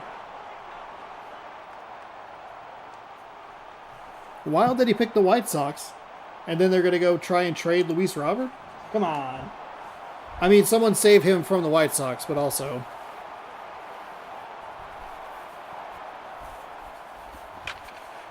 That is hit right back up the middle. That is going to score 1. It will score 2, and it will be a 9-0 lead. They're going to put the runner in motion out to second as well.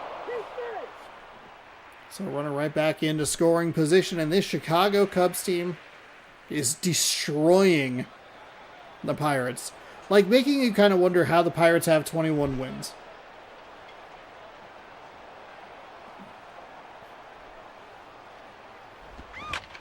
That will be up into right field. Nick Markakis, we learned it out there. They're going to tag up. Oh, Markakis with a big, strong arm.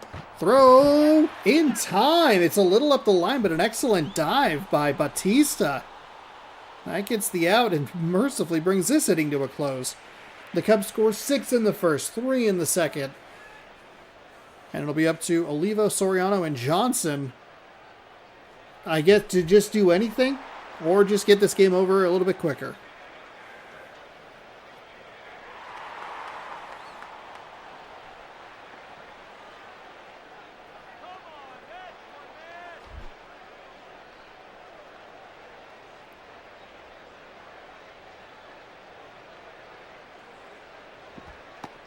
That pitch low for a ball.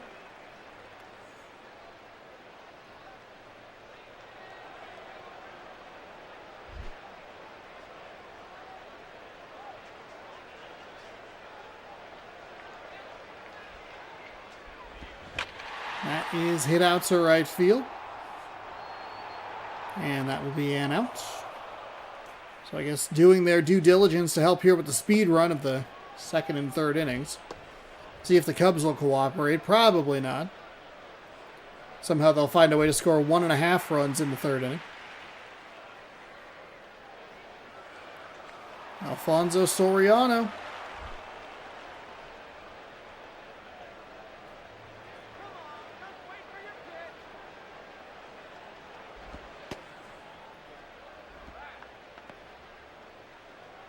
Soriano takes. It's ball number 1.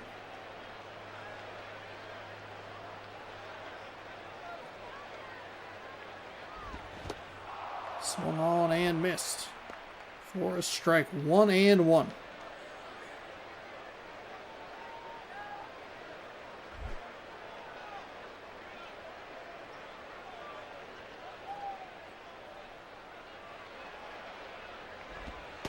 That is a low and inside for a ball.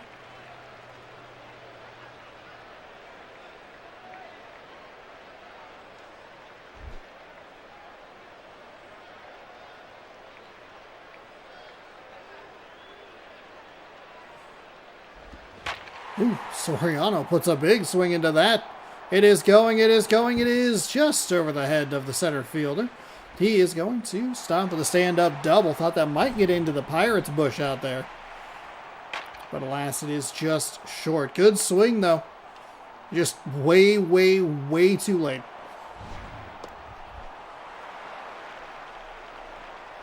Nick Johnson. He'll step in here with a runner in scoring position to try and do something, I guess.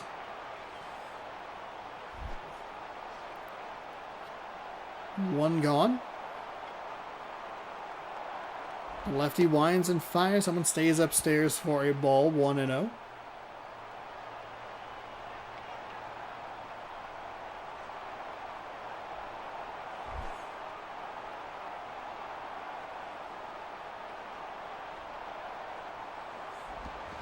And that'll be into left field. They will send Soriano around. The left fielder fires, and it'll be late. They don't even worry about the throw. Obviously not a huge concern for them. What's one run? Crispy Young, Crispy Quick. Steps on up. 280 or 293 average. 1 out. 8-run game here in the bottom of the second. That'll be rolled. Third baseman dives, fires to second in time, turn to first. Not in time. He is safe. So, but a nice diving stop. You like to see that from these infielders. We see a lot of dives and runs just right past them, just over them. You can't give us that angle. That's not okay. I mean, we like it. It's just we don't want to be in trouble on YouTube, everybody. Come on.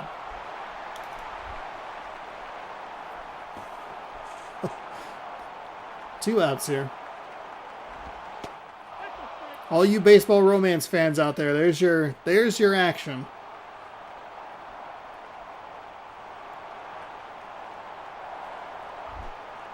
And by that I mean there's my action. There's the baseball romance fan of me going, finally!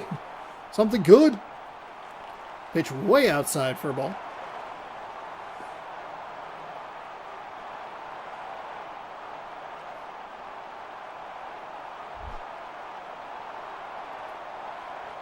One and one with 2 out.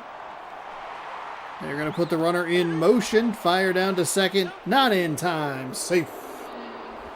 So a runner in scoring position. Not that it really matters. But hey, if you can chip away a little bit, give yourselves an opportunity.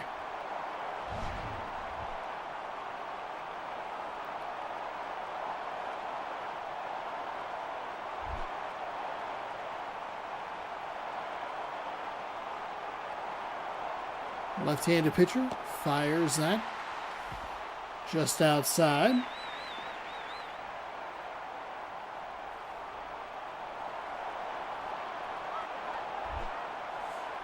Two and two with two gone. A runner on second in a 9-1 game. It is swung on and missed to retire the side. The Pirates score one, but it's not nearly enough. It'll be 9-1 heading to the top of the third. Weeks Bourne and Prado coming up. As the lineup will flip over another time. Pirates are going to go to the bullpen. It'll be Javier Lopez, 2 games. Not a whole lot to talk about. A 3 ERA in 3 innings, 1 walk, 3 strikeouts, but no records, no saves.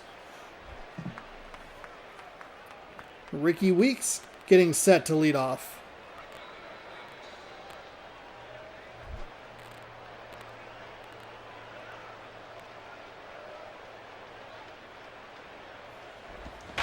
Oh man, Weeks puts a charge into that one. First pitch swinging, and it is going to be at least a double.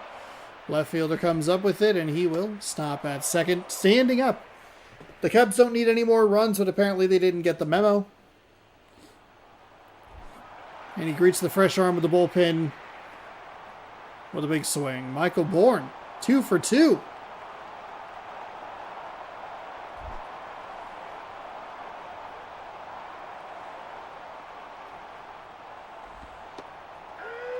Oof, I don't know about that. Someone's maybe been a little low.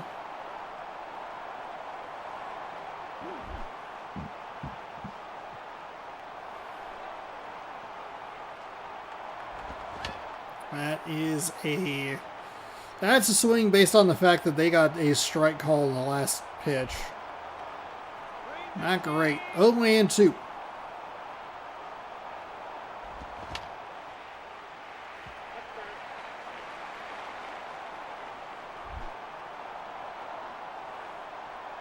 Lefty. Ready, winds and fires. Hitter smacks it up the first baseline, foul.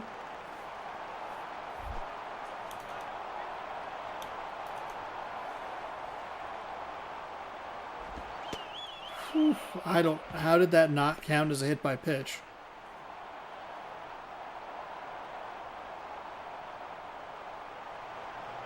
God, it is so weird the way that it counts that or doesn't count that. That's rolled over.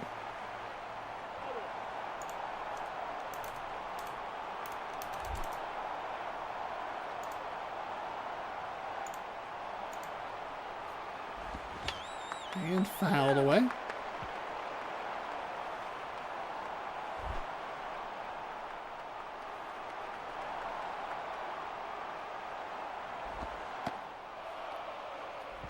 Pitch misses outside.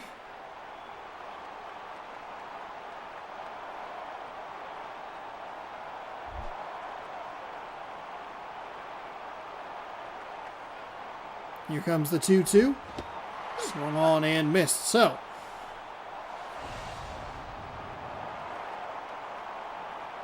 Bourne goes down swinging, and that will bring up Martin Prado. Martin Prado?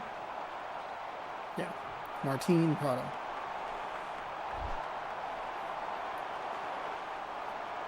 One out. This Cubs team is swinging. They are swinging at everything, it feels like. And why not? They've already scored 9, and they have a runner in scoring position against the lefty reliever. Here's the pitch. It is inside for a ball.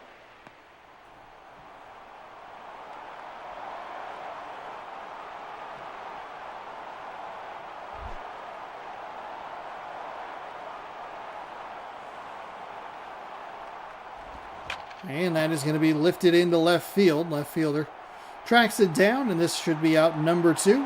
It is indeed. Runner goes back to second. The Pirates are that much closer to putting up a 0 on the board. Soriano with the routine play out there. Troy Tulowitzki is 1 for 2, a run, a single, and an RBI.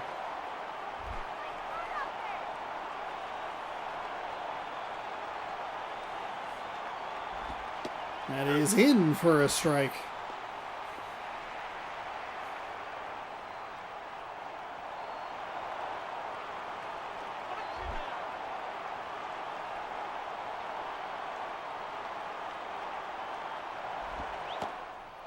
Good eye by Tulowitzki. That pitch is low and inside for a ball.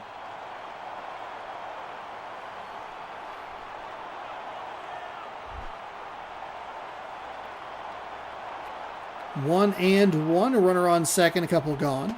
That is low for a ball. 2-1.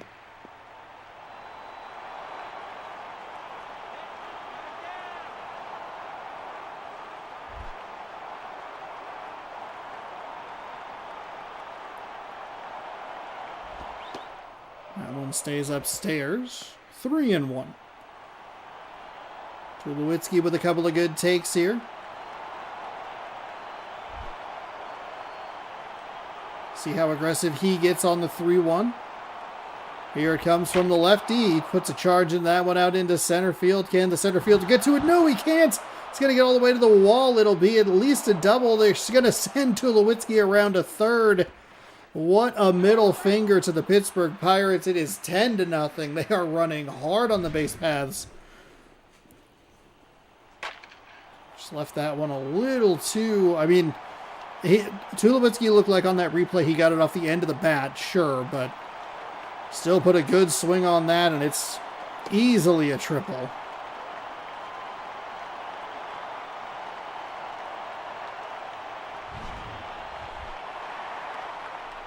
So we up to J.D. Drew, who's 2 for 2, a home run, 2 RBI, and he scored twice. I mean, if you're the game, who do you pick as the player of the game? There's a pitch inside, or in for a strike. Got the inside part of the plate there.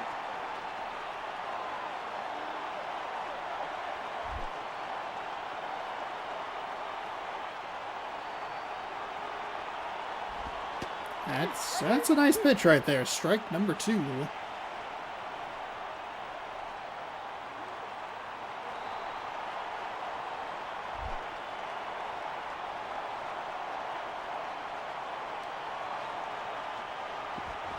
Swung on and missed. Wow, went right at him.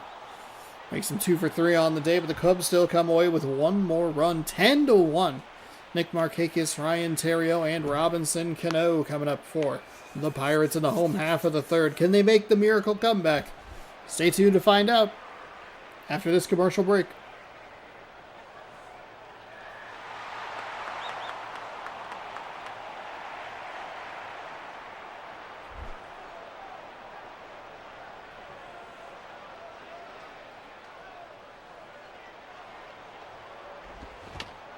That is fouled off.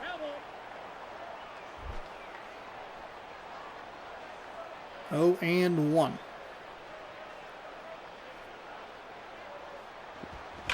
That'll be into left field for a hit. It'll just be a single.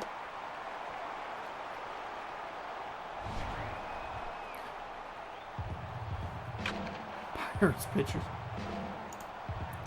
Let's see, top scores. This will put the Marlins scored 12 and the Orioles scored 9 just the other day. And this will put the Pirates up there as well with 10. Or the Cubs, excuse me.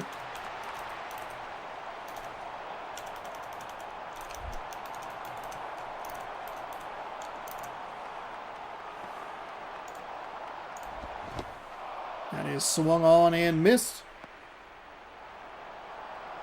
Pirates pitchers get the game ball. The MVP of the day for serving up to the Pirates. He really was their best friend. He gave them meatball after meatball.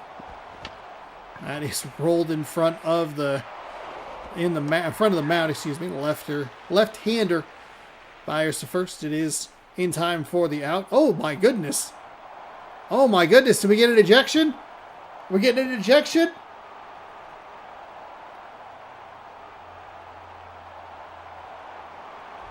No, we didn't get an ejection, and I don't think we get to look at the replay. Oh, we can. Oh, thank God. Okay, so he was upset because he thought he was safe. I'm curious at how absurd that argument is. God, I hate the replay in this. Will you please, like, just let me go backwards? Zoom in now. So here he comes up the line. Oh my God. MLB 11. Why on earth are you arguing? What are you arguing about? Oh, I was safe. I was 100% safe. You're out by a full step, man. That is terrific stuff. Only would have been better if he had gotten thrown out, because then I could just say stupidest ejection ever. I mean, not really, but... Robinson Cano comes in. He'll take a pitch upstairs for a ball.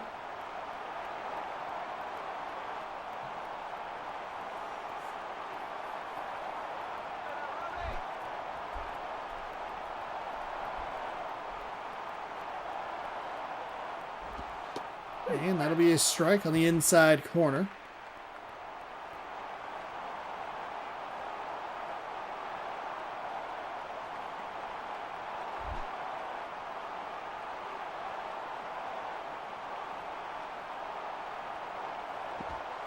That is low and inside.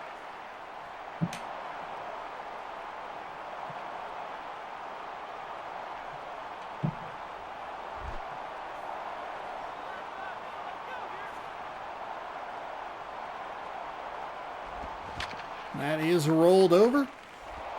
Fired over to first in time. I'll bring up Jose Bautista. I may have thought that that was the end of the game.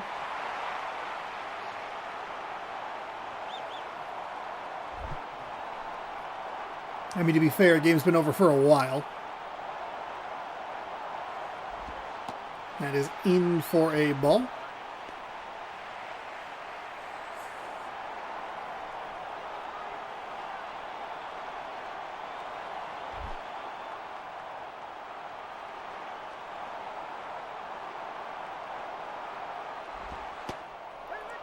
Gets the inside edge for a strike.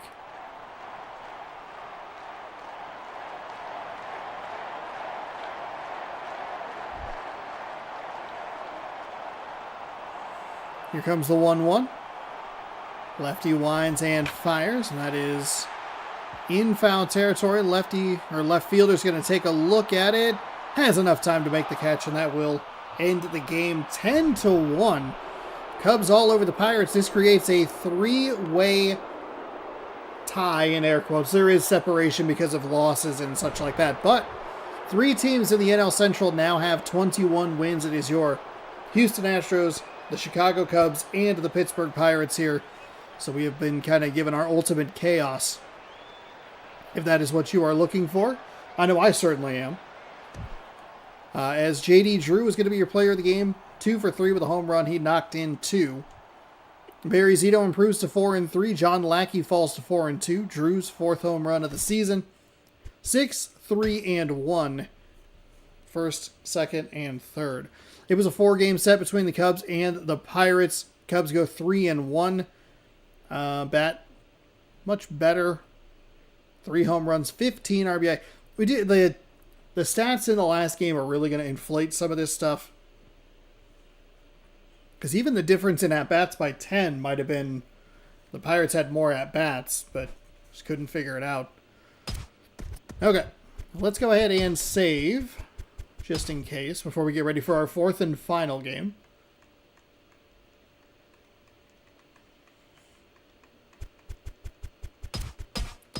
Save slot 8, baby! We will get set. It's going to start another. We just finished a 4-game set with that last one. We will start another 4-game set with this next game. It is the Royals taking on the Twins. We've seen a lot of teams that are fighting in the AL wildcard race. These two teams are both tracking down the Cleveland Guardians in the AL Central as we hit the schedule. We don't have any games to catch up on because we have a couple in a row here. Twins and Royals. Sean spelled the right way. Thesaurus out here loving the 8th save slide. Absolutely. You know it.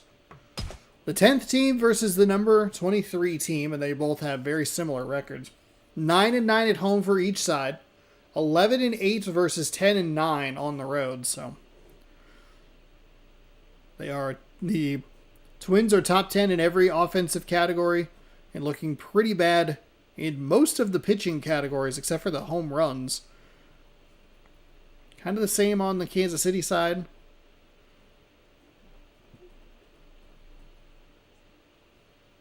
At least for the pitching. I don't know. It's a weird team. Weird game. Yeah, we are 8th save slot people here on youtube.com/ Sean spelled the correct way, Asaurus Rex. Minnesota Twins are 20-17. The Kansas City Royals are 19-18. Both teams tracking down the Cleveland Guardians. Both teams fighting for a wild card berth in the American League. And the Minnesota Twins look like this. Center fielder Dexter Fowler, followed by shortstop Yunel Escobar. First baseman Kendry Morales. Left fielder Marcus Thames? Right fielder Lance Berkman. Second baseman Chase Utley. Catcher Yadier Molina. Third baseman Melvin Mora. Designated hitter Roger Bernardina. While we let that run through.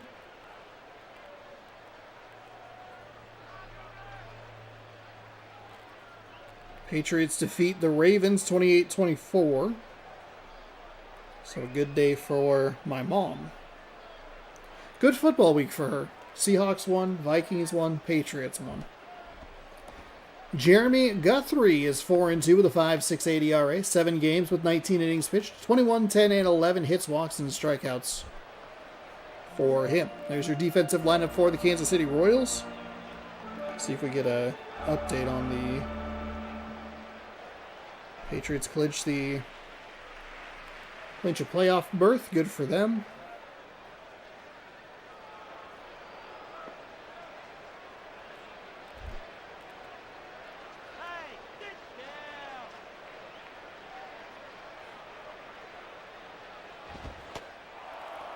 First pitch is in, but it's a ball. Let's see. I don't think that this is super updated. In the hunt, yeah, because the Ravens are 7-7. Going to be an interesting matchup for the Packers this Saturday. It'll be the Packers, the 7 seed currently in the NFC playoff hunt, going up against the Ravens, who might not have a chance in the AFC.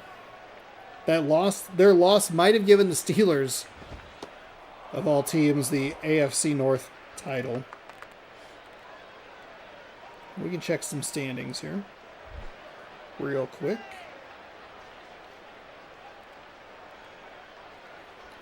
I guess technically Baltimore can get to 9-8, so I think Pittsburgh needs one more win.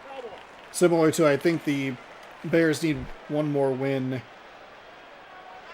for the division, which is frankly just disgusting, for being honest. That pitch is outside. Boy, if only Green Bay could have won last night, huh? So it'll be interesting. I guess thanks to the Steelers for beating the Lions today. Hard thing to root for. I think the Packers are going to need one more game as we see a swing and a miss. The Packers are going to need one more win to clinch a playoff berth, but is it going to be against a full-strength Ravens team, or are they going to have to beat the Vikings? 2 purple teams to end the game, or end the season. But I'll be watching. That pitch is outside for a ball. 1-0.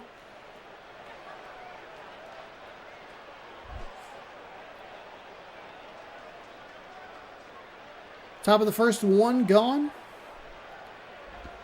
And that is foul up the third base line.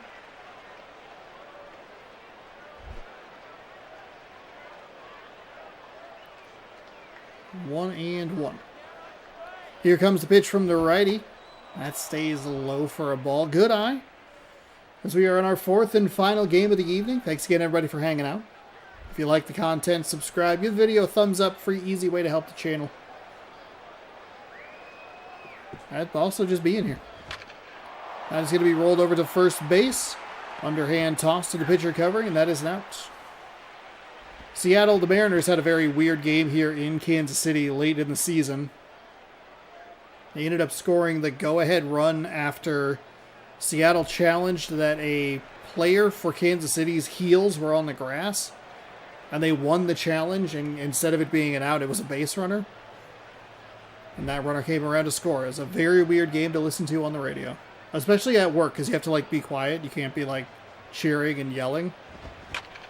That is rolled to the shortstop. Gloves it cleanly and fires over to first for out number 3. Guy running to first going, why? How could it have been like that?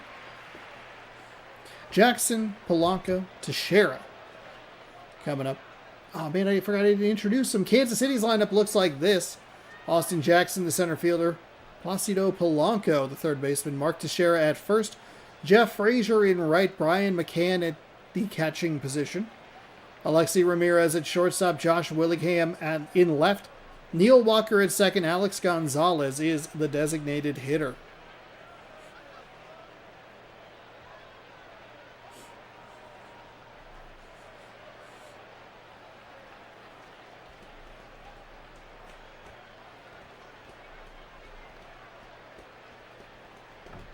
Ow. Ow. All right, let's get our guy, Joel Pinheiro. 4-2 with a 4.43 ERA. 7 games, 20.1 innings pitched. Numbers. Other numbers. 23, 4, and 8 hits, walks, and strikeouts. Austin Jackson leads things off for the Royals. A couple of home runs for him. Is his average looking okay? Is it? No, it's not. It's sub 200 at 194.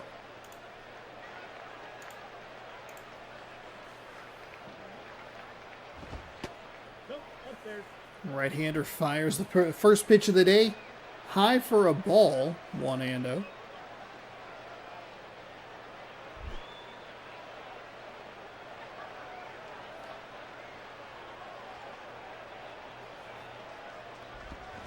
That's a rolled over foul.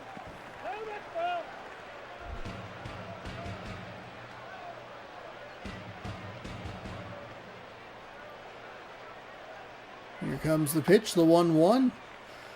Big curveball misses outside. 2-1. I think the worst thing for both of these teams would be a series split, especially if Cleveland can get some wins in their next series. Because then they're just kind of keeping each other level, and then Cleveland's able to extend that lead. They are still in play for a wild card spot.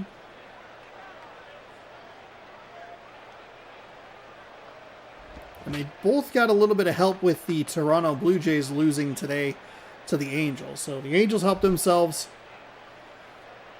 The Astros helped themselves, and the Cubs really helped themselves in today's action. That is going to be a walk to the leadoff batter. Maybe that's why that average is so low. If he's patient, he's getting walks. But when we see these leadoff hitters, they're just too aggressive. Placido Polanco. Placido. What do we have?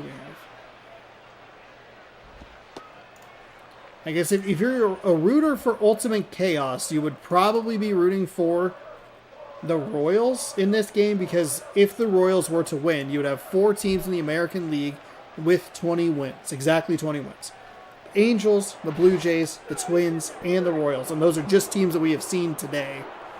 There could be some extra teams in there, depending on results other places, but really makes things murky. It's probably what you were rooting for during those 2 NL Central games, as they put a runner in motion.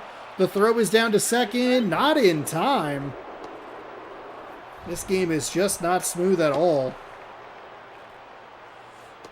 You're looking for a bunch of teams with 21 wins, and they'll hopefully sort it out throughout the rest of the season. Unfortunately, we just don't have a lot of division games left, so they don't get to beat each other up. But I think that makes those win numbers being even a lot more interesting. Puts a charge into this one out to right field. Do they tag up at second? They will. Right fielder throws it in. It's cut off and way late. Safe. So the Royals quickly with a runner in scoring position, and then now a runner at third. Good aggressive base running from this Royals team. And Mark Teixeira, who has a really high average at 362, but not a ton of RBI.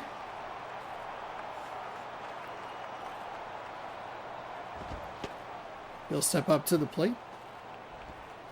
I like that pitch location. You figure Teixeira is going to want to swing out of his shoes.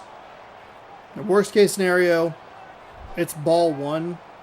But I think as a pitcher, you're hoping that it's just something easily rolled over. That's off the end of the bat, foul up the third base line.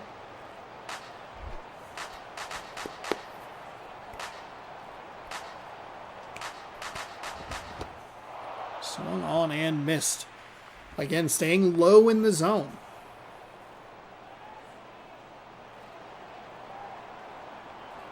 One and two.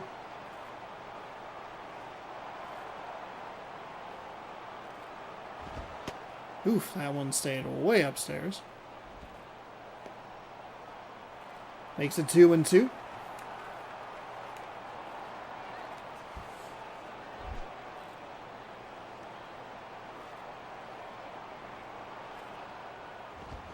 That is foul.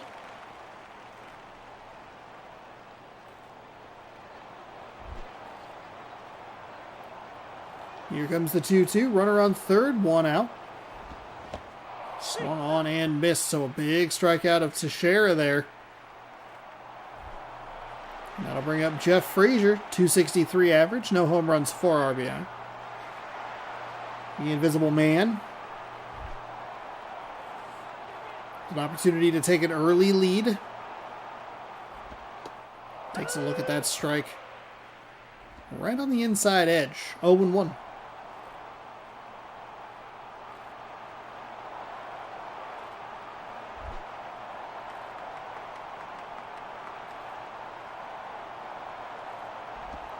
That misses low. Good take there.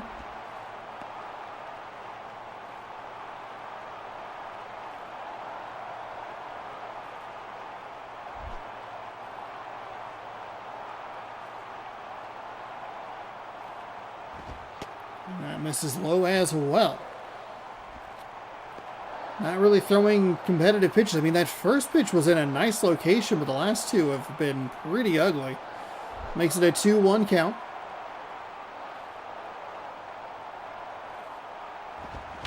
That is rolled over. Third baseman scoops it, fires over to first in time. And that will do it. So the Royals are able to get a runner all the way around to third, but strand him there. We'll head to the top half of the second.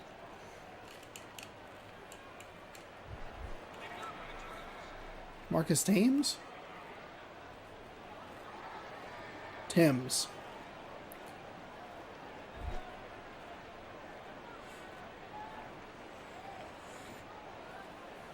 So here comes the righty. Fires that inside for a ball.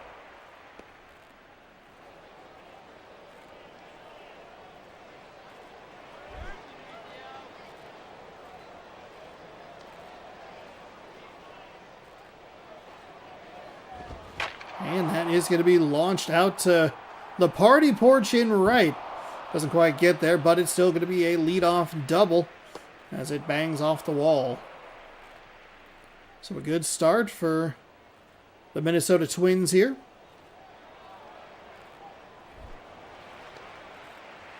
Lance Berkman batting .229. 3 home runs, 7 RBI, a stolen base on the season.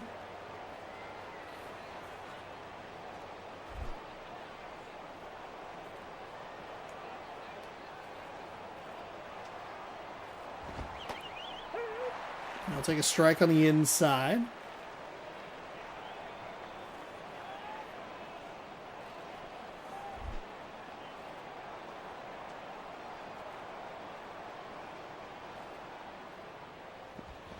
And that's going to be rolled in front of the pitcher. He'll fire over to first for out number 1 as the runner advances to third.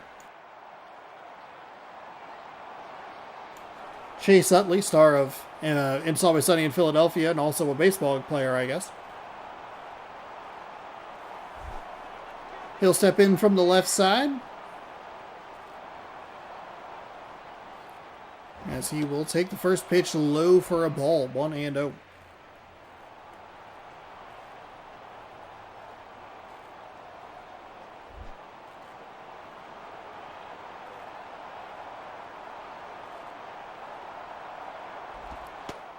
Take another pitch low for a ball, 2-0.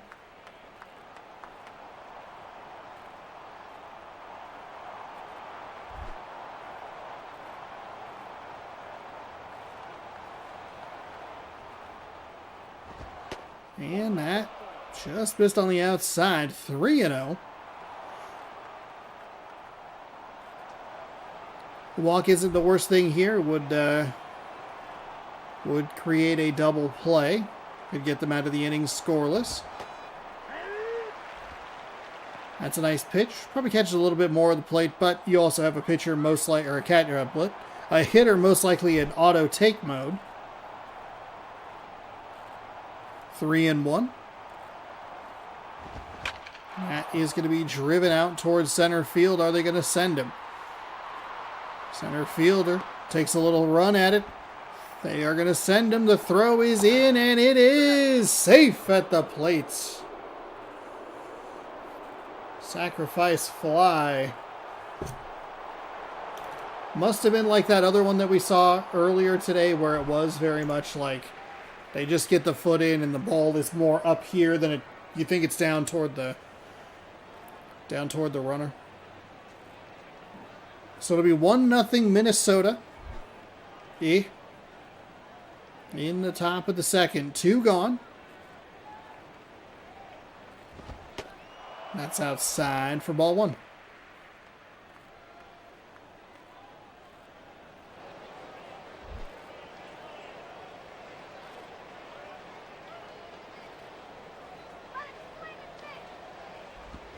That'll be hit right to the second baseman. Scoops and fires over to first in time, and that will retire the side, but not before. They pick up a run on 1 hit. McCann, Ramirez, and Willingham stepping up, or will be next for Kansas City, trailing 1-0. Kansas City couldn't take advantage of the walk.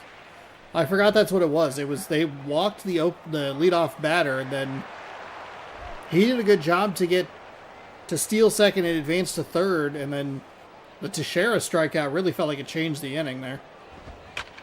That is driven foul up the third base line. That's a little more what we're accustomed to seeing from the leadoff batter. A lot of aggression. So the walk by the leadoff batter for Kansas City is awfully surprising. That pitch is inside for a ball, makes it 1-1. A ball.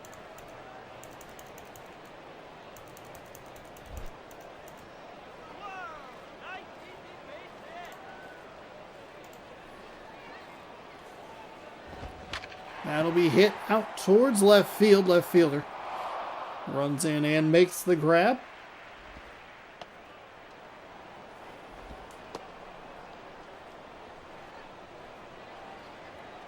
And that's Timms out there.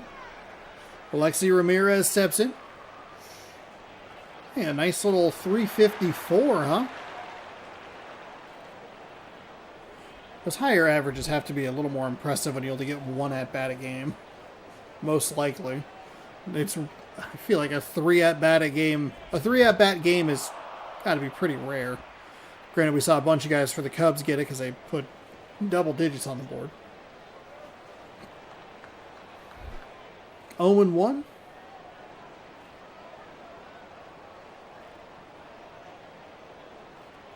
Catcher sets up inside. Drifts a little more over the plate than he probably wanted it to. Center fielder makes a move, and that'll be out number 2 pretty quickly.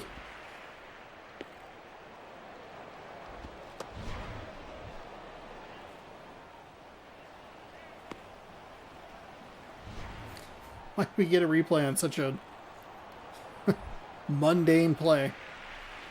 Josh Willingham, 381 average.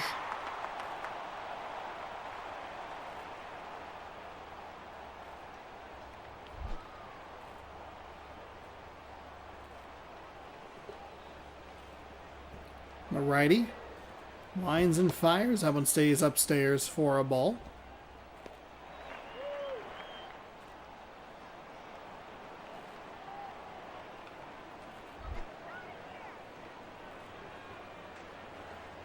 1-0. 2 gone. That is a strike on the outside. Okay.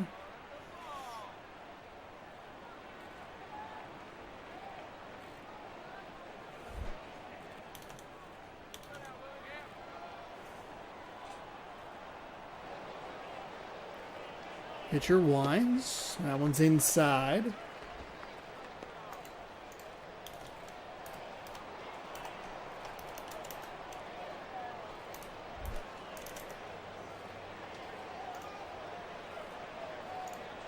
Oops. Wrong tab. That is launched out to right field, but the right fielder makes the catch. Oh, you didn't make the catch! Oh my goodness! He didn't make the catch! I feel like the game usually like automatically gives them the catch for when they give that animation, but it was like in and out of his glove. Let's take a look at the replay. I thought that was going to be a fairly routine play out here, but we get this animation. We get this like very like just walking animation, and that's just it's right through his hand. Oh, not again. Oh no. Oh, it's the perfect baseball game, except for the glove doesn't always catch it. Don't you just hate it when it phases right through your wrist? So we can go and we can take a look at it from under, kinda. Ah, brutal. Alright. Kansas City has a runner on because of that.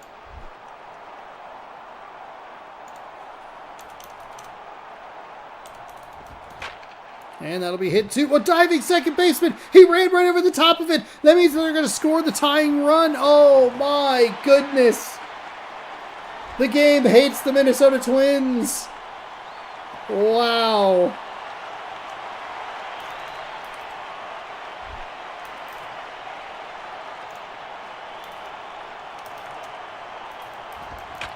And almost another devastating swing there.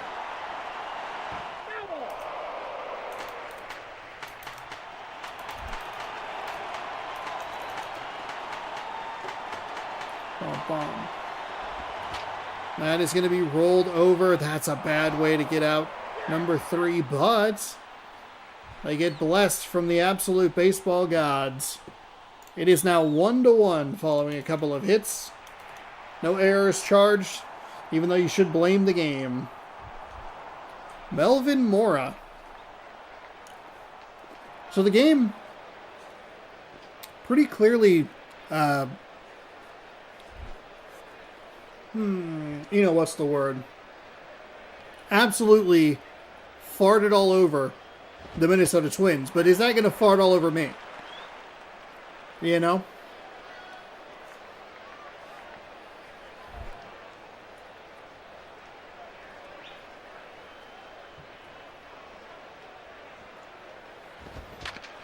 That is foul.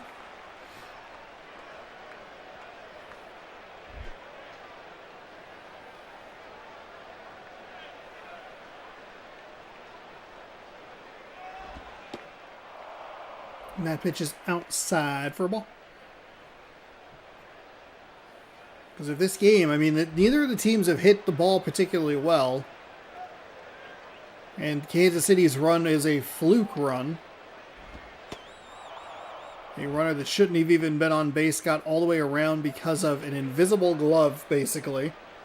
And a second baseman who just ran over the ball. Or dove over it. That'll be out to left field. The crowd says, "Aw," but don't worry. The left fielder is there to make the catch. Out number one here in the top of the third.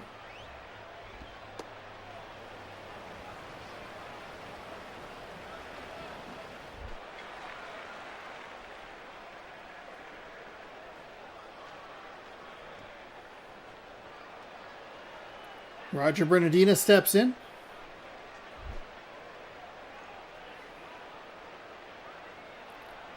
One gone in the top of the third. The pitcher winds and fires. That is on the inside edge for a strike.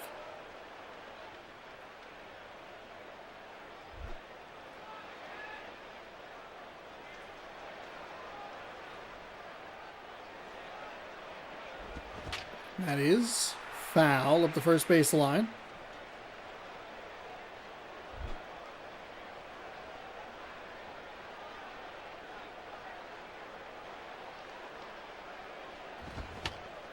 That's foul at the third base line. Bravo.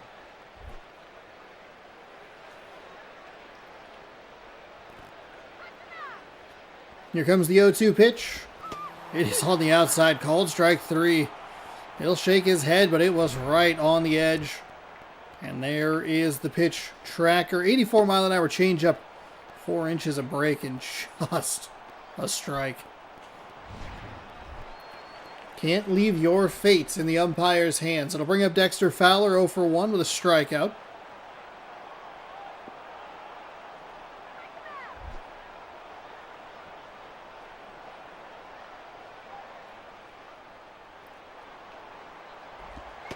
That pitch is low.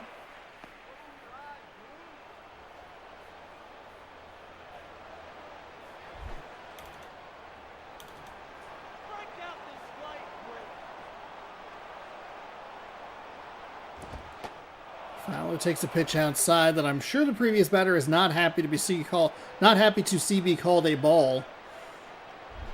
2-0.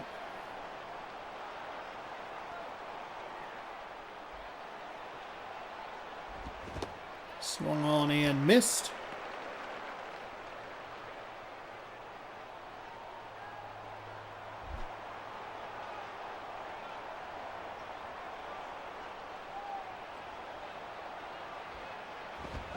And that'll be hit out to left field. It is a diving attempt, but can't get there. He knocks it down so it doesn't get too far away from him. It's going to probably be a double either way. I guess it could have been a triple, so I don't know. Could have been an out.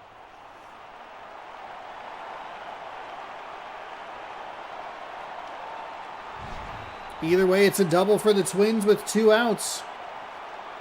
Can they get the go-ahead run here in the late stages of this one? It's Yunel Escobar's opportunity. 259 average, 0 for 1 today.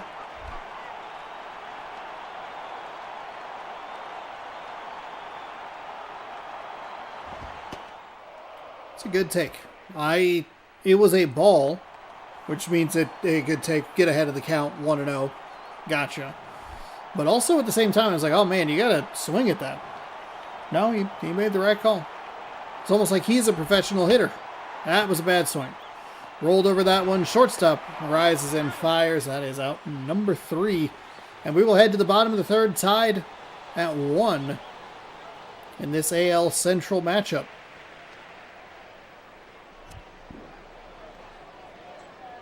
One run, 2 hits for each team. Even though maybe one of them shouldn't have one of their runs. Teixeira's going to get an opportunity. We've seen him be good before. But it'll be led off by Austin Jackson. Worked a walk in his first at-bat. Stole second. Got to third on a sacrifice.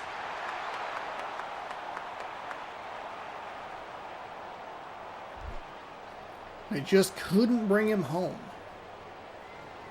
What does he have in store for his second time up?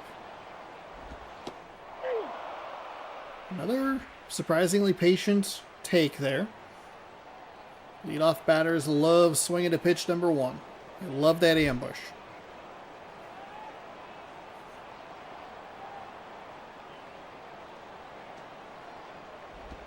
Ooh, they're going to plunk him. Jackson's going to get plunked. He's going to work a walk and get hit in the hips. That means he'll be 0 for 0, but he's been on base twice. Placido Polanco. He'll go to work with a runner on. Do they put the runner in motion again? He was successful the first time. That is a ball outside. Polanco with a good take there, 1-0.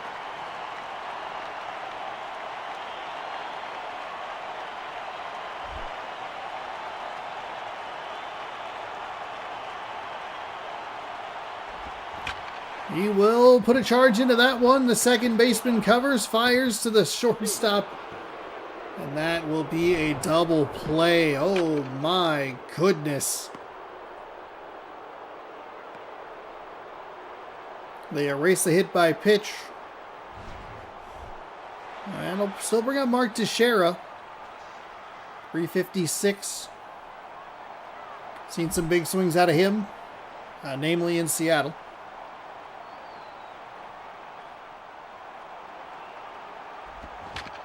And he will ground out to third base. Okay, great.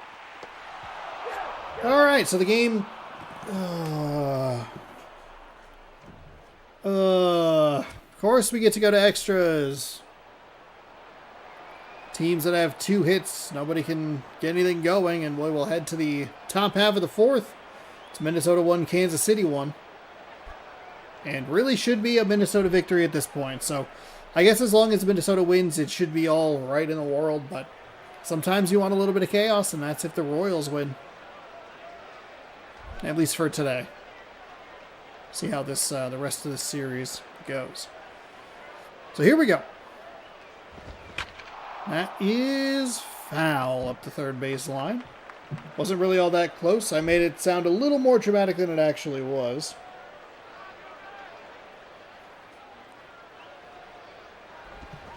That is going to be rolled over. First baseman. Underhand toss to the pitcher covering, and that is out. Number 1.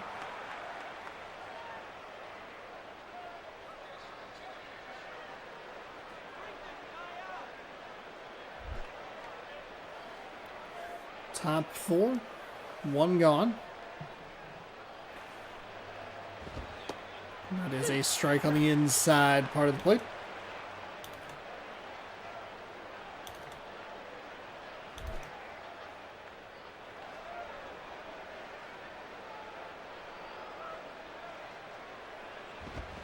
And swung on and missed.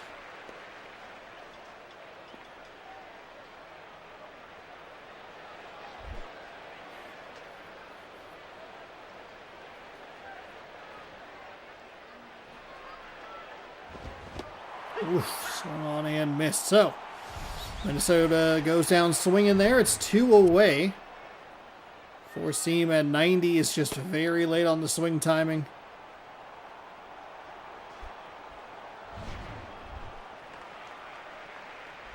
Lance Berkman, 0 for 1.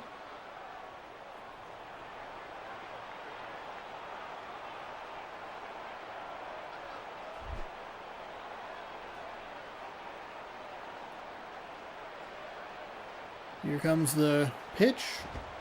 That'll be a strike.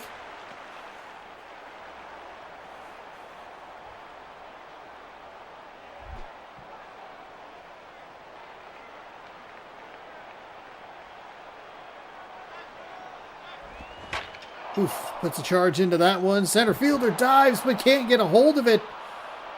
It's limited to a single, so that was what it was going to be if it dropped in anyway. That's the second dive we've seen that has not come up in the favor of the Kansas City Royals. Going to bed? Hey, be well. Have a good night. Thank you for stopping by and hanging out. I appreciate it. That is fouled away.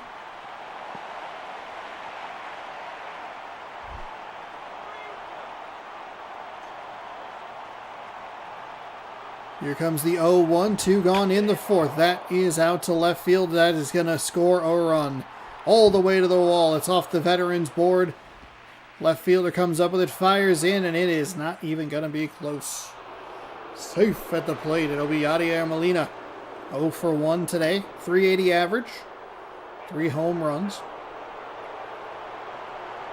It'll be an RBI double with 2 gone in the top of the 4th. Lots of flows as outfielder plays the indoor, dropping the ball tonight. Yeah.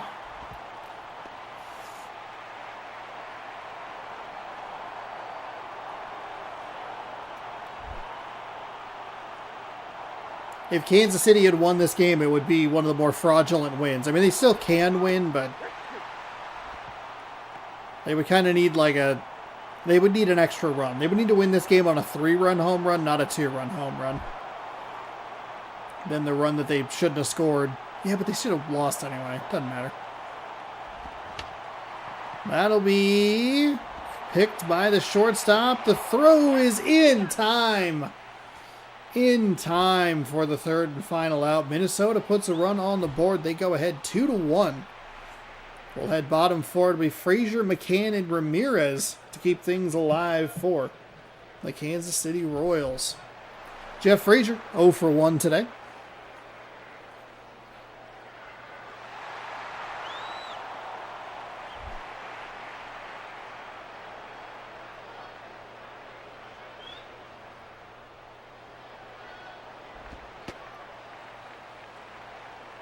That was a ball? Okay. It's going to go 1-0 to Jeff Frazier. We're in the bottom of the 4th. 2-1 Minnesota lead. That is hit well but foul.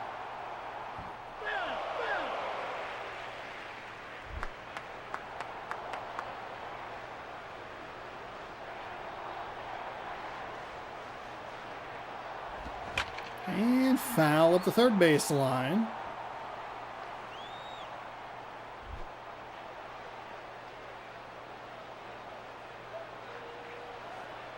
Here comes the 1-2. That is outside for a ball.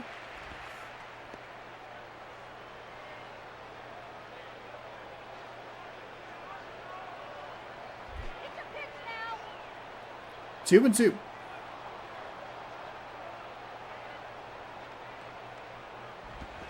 That is fouled away. Oh boy.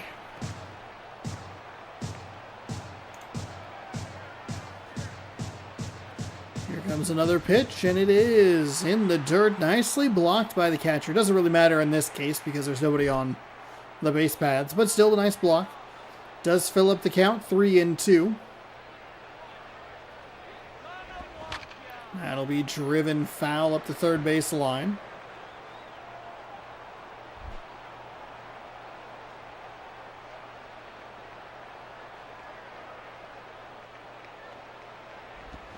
And that'll be fair up the 3rd base line. So that qualifies as an automatic double. What the heck was that? That hit such a weird spot that it's going to put the tying run on 2nd. Huh? That pitch is a strike upstairs. But gets in below the letters.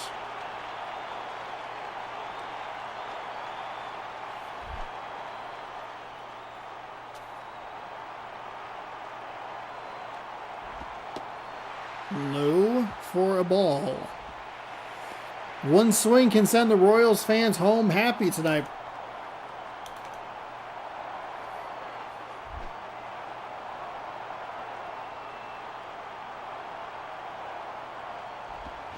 That is foul up the 1st base line.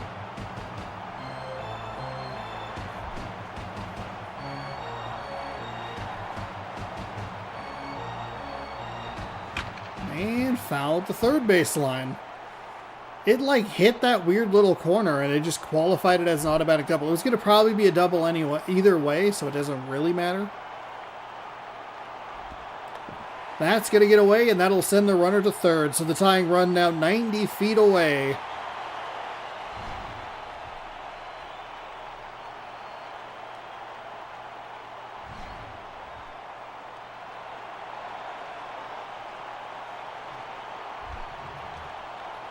2-2.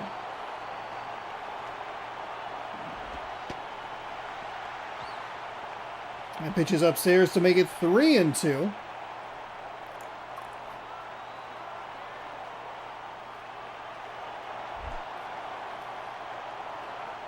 Runner at third. Oh, man.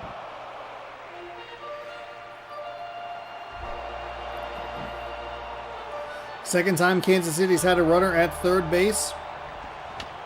That's fouled away to stay alive. Another payoff pitch upcoming.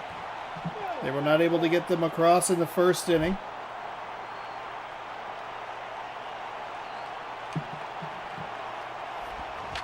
And they are going to get the run home. It's going to get out to center field. It'll be a single. The winning run at first. The Twins will head to the bullpen. It'll be Lance Cormier. 17 games with a 3-1 record, 2 saves, a 5.87 ERA, 15.1 innings pitched, 8 walks, 7 strikeouts. Holy moly, Alexi Ramirez steps in. 0 for 1 today.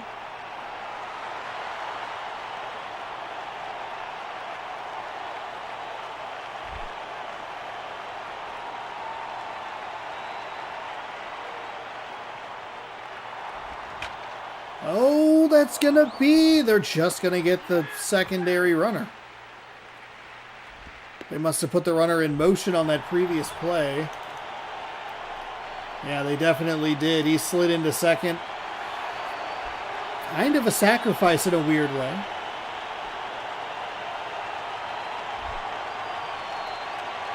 Go ahead run on second base. Woo, that's a strike call that's a little surprising.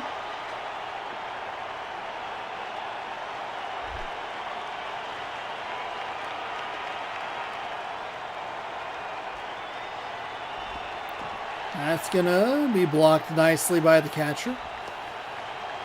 I do think that like literally second base is the difference if the runner goes to third or stays. If the ball goes toward the first base side, he will try to take third. Or if it goes straight back. But if it goes towards third, he will stay at second. That is a foul ball. Oh, man. They went out and talked to him, and then he almost gave up the game-winning hit. 1-2, one out. Here in the bottom of the fourth. Swung on and missed. Oh, that was a pitch that was going to sail on him.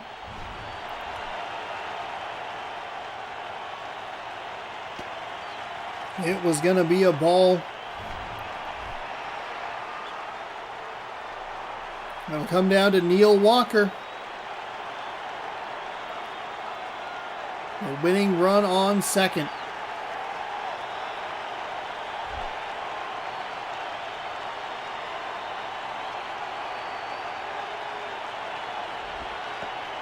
And that's outside for a ball.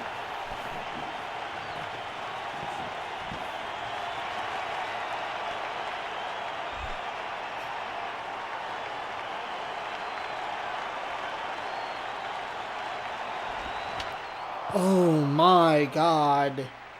We're going to the top of the third as that is skied to the shortstop. No, we're going to the top of the fifth, by the way. I said third, but good God. What a terrible couple of outs. 4 hits, 2 runs, and we are just kind of in purgatory right here. Royals are going to go to Justin Miller. 1 appearance, 1 out. 0.1 innings. That's it. Melvin Mora is 0 for 1 today. Oh. This game screwed us all over so bad, Minnesota. You and me, we're in this together here. The fraudulent run that the Kansas City Royals scored that they should have lost. Now we're in the top of the fifth. That is rolled foul.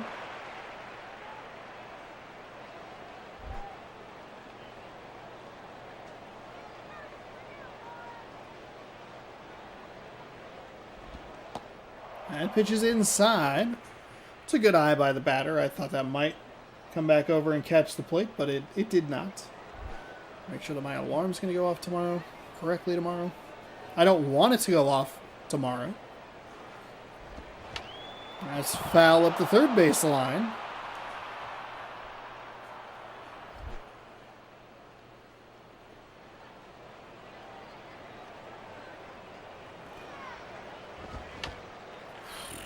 Man. Right back to the backstop. Jammed him and got the swing anyway. 2-2.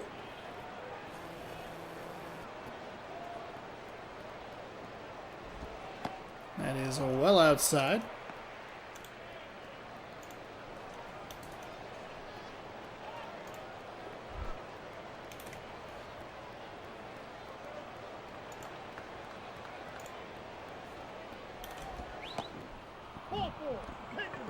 Alright, so he works a walk, and that'll bring up Roger Bernardina. 0 for 1 with a strikeout. Under 200 on the season so far.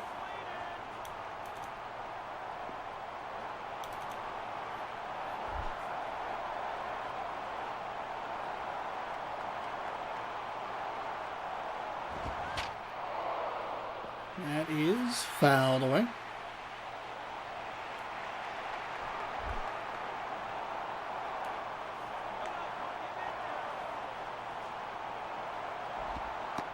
That stays outside for a ball.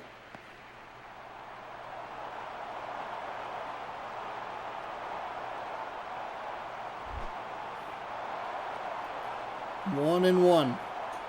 Go ahead, run on first with nobody gone. That is sliced foul.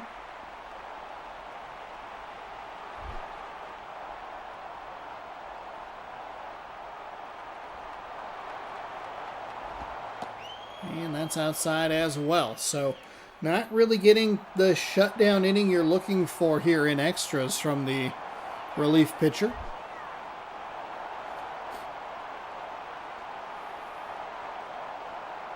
Here comes the 2-2. That is going to be lifted into center. Center fielder makes the running grab. Runner retreats to first, and it's 1 on with 1 out now.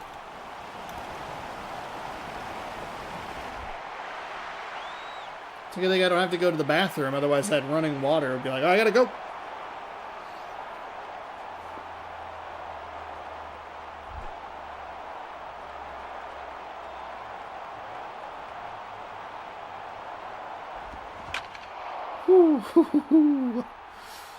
And the Twins are looking for a big swing here and then a shutdown inning on the other side.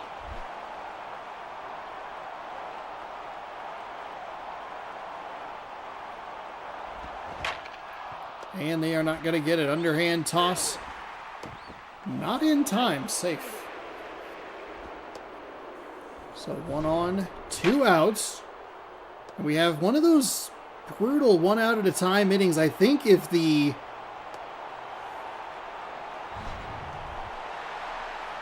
Are we getting another fraudulent...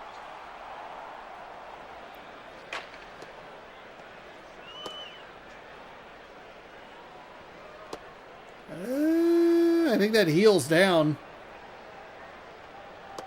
Okay. I got it. I got it. I do remember what the call in the field was. I had to think about that for a second.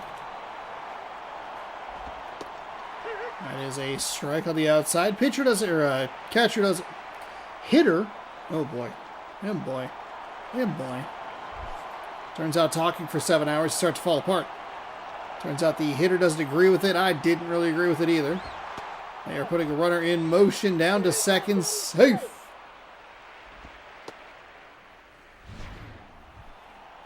Go ahead run now at second base. Or as they call it, in scoring position in less stupid terms.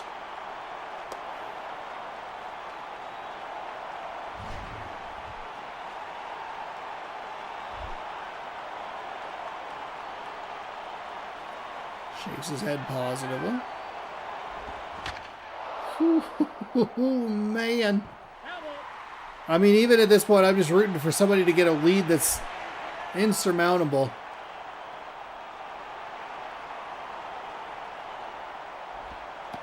pitch misses low. Good eye.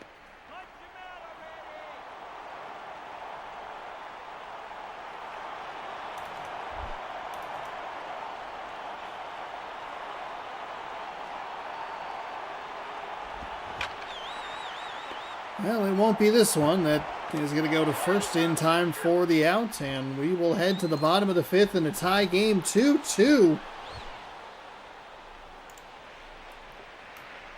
Boy, oh boy. Gonzalez, Jackson, and Polanco coming up.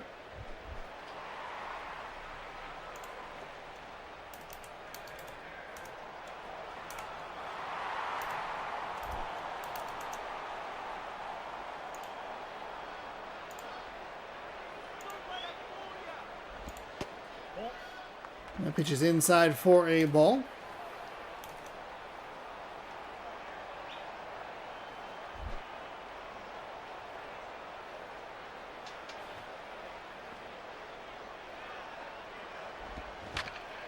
And that'll be rolled over to the shortstop. He'll pick it and fire over to first in time for the out. Austin Jackson walking, hit by pitch. So he is 0 for 0 today.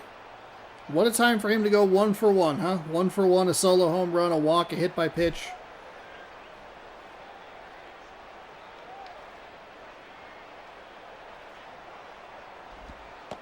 A pitch way inside, good eye. It'll be 1-0.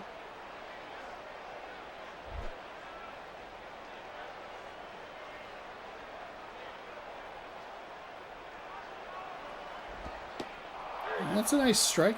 Low.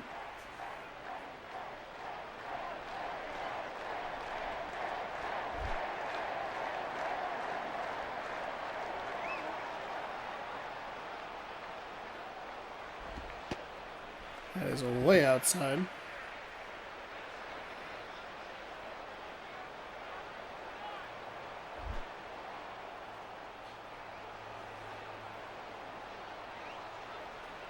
Here comes the 2-1. Ooh, that's a big swing for a guy who's been really patient at the plate. I think it was going to be outside for ball 3. Instead, it's a swinging strike, making it 2-2.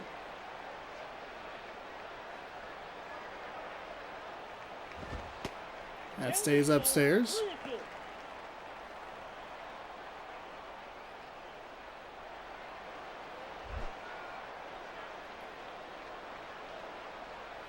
Three and 2. 1 gone. Here comes the full count pitch. The payoff pitch is fouled away.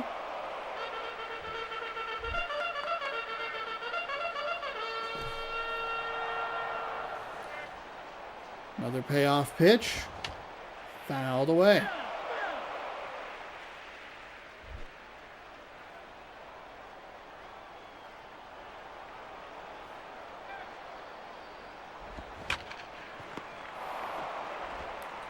All right, to the third baseman, and that's out. But we're going to be here forever. God, this stupid game. This stupid game. Why does it do that? The game just picks every once in a while for the ball to just go straight through a glove, or in this case, a wrist. And then it doesn't reward you with anything. It's just misery. Somebody do something. That's not it. It's a foul ball. We're at the point where I'm angry at the video game.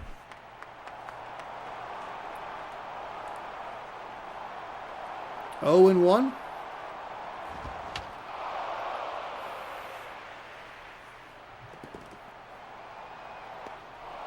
And that'll be an out. So.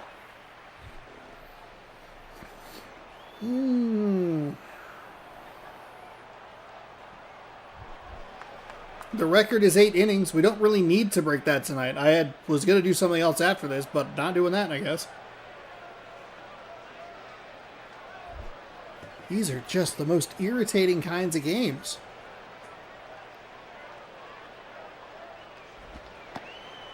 Strike is, or pitch is in for a strike. I mean, it's such a bad pop out to end the inning.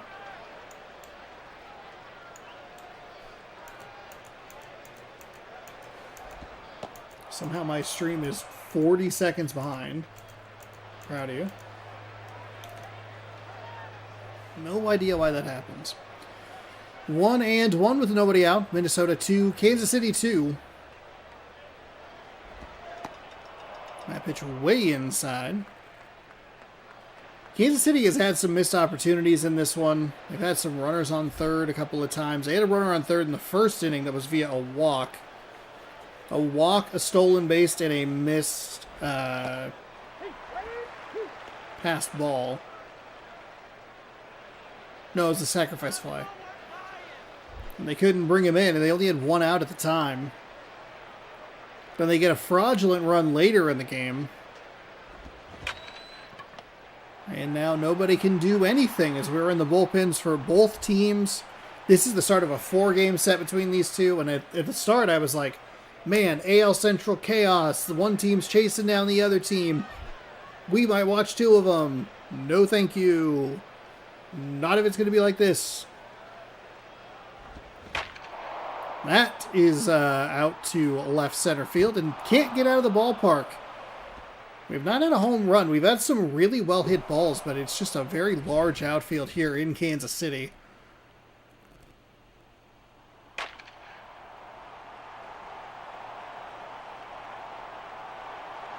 So that goes off the State Farm sign. Lance Berkman 1 for 2, a single and a run.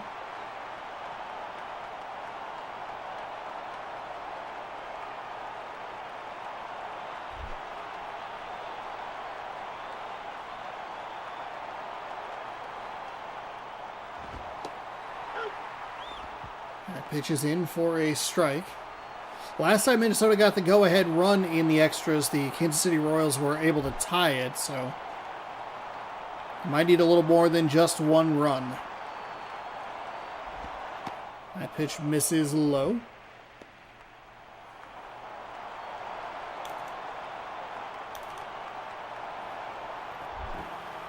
One and one with one on and one out.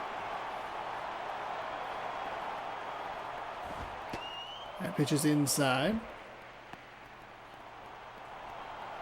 Oh boy, do I have a sneeze?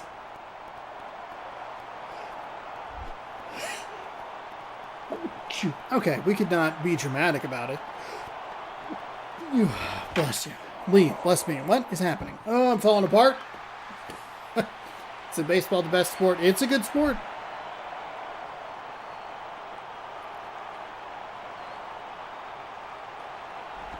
This game, MLB 11, the show on the PlayStation 2, is just a little evil. Just a little evil. Also, hello, welcome on into the stream. Thanks for stopping by. Here we go, payoff pitch. Jeez Louise. Oh my God. Do something, teams. Good God in heaven. We're running out of time where we can be dramatic. My favorite team is the Seattle Mariners, and thank you for the blessing. This game needs a blessing. That pitch stays way upstairs, way upstairs. 1 and out.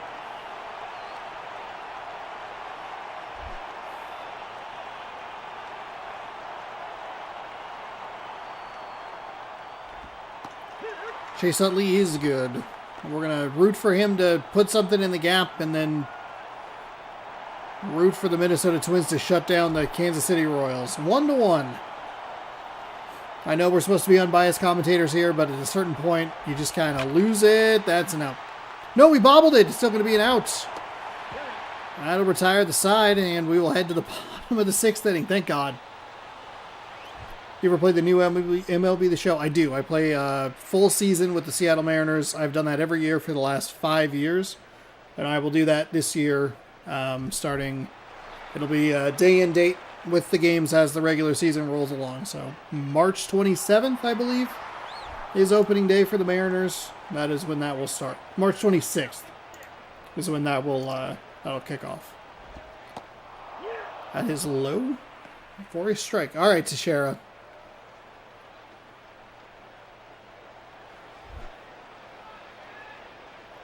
0-1. Oh, thank you. Appreciate the subscription. That is a strike.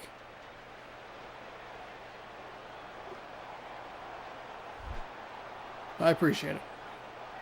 0-2. Nobody out here. Bottom 6. Longest game that we've had so far went 8. Which is, I don't know, the actual opposite of the design of this entire series. You know what would be fun? I thought to myself, just little 3-inning games. We'll randomize the rosters. And the game laughed in my face and said, lol. You think we're doing that?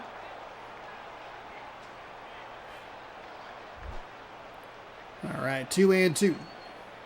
2-2 in a 2-2 game. Here comes the pitch from the righty. Teixeira is going to get jammed, but not able to get to it. Is the third baseman. It'll roll into foul territory.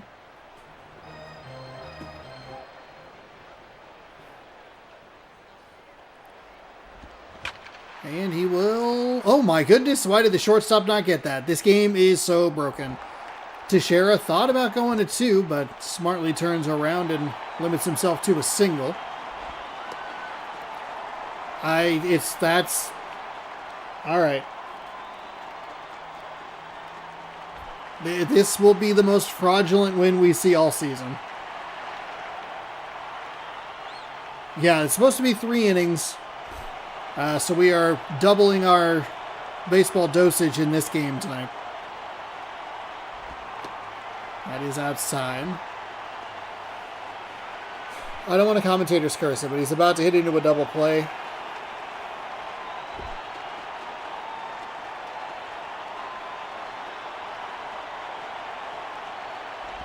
That is inside for a ball.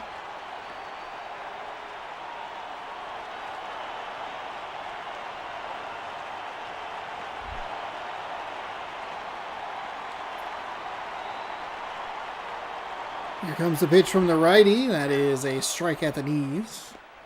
Yeah, if you're new, welcome on in. But this is a, it's literally the PS2 version. I'm sure you can't tell from the grossness of the game, but all the rosters have been fantasy drafted. I turned all of the pitching stats, or the stamina stats, down to 0. It didn't work the way I wanted it to. All the games are supposed to be 3 innings long. And it's an 82-game season. There's always that part there. Who is your favorite team, by the way? I should ask. I have the Twins to walk it off.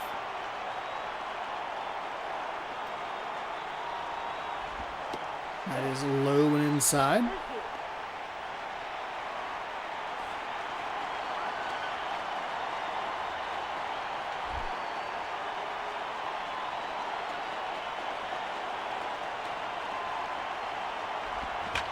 That is going to get into right field. I don't think Teixeira has the speed to go to third. The workstation to station Tampa Bay Rays are my favorite. Oh, okay.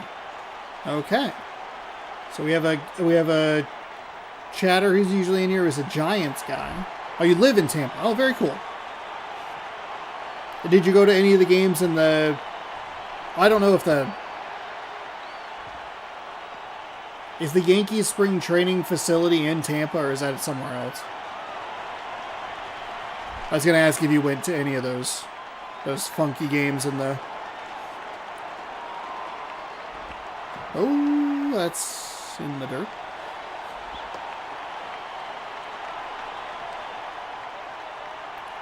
We get this animation for some reason when the catcher... I mean, the catcher makes a nice play to block it. There's no reason. Teixeira doesn't have the speed to get to third. There's no reason for the animation to kick in like they're disappointed. 2-0. Nobody out.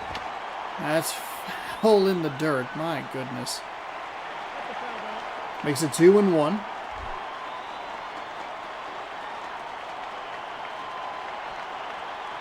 Pitcher readies. Fires. Where's that going? The right fielder going to get there? Yeah, that's going to really sail, huh? Okay. So he'll throw it into the cutoff man. He went to Yankee Spring Training Stadium this year. I'm glad they were reopening the Trop. Way better too hot for an outdoor stadium. Oh, good. Oh my goodness, that looked like a very hittable pitch. Big old swing there trying to put this game away, but can't quite get to it. 2 runners on. Teixeira's in scoring position here in the bottom of the 6th.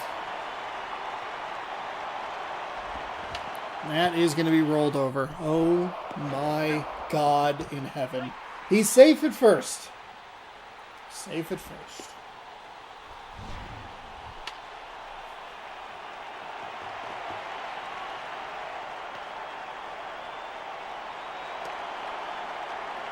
So good speed keeps the game, or keeps this inning alive for the Royals.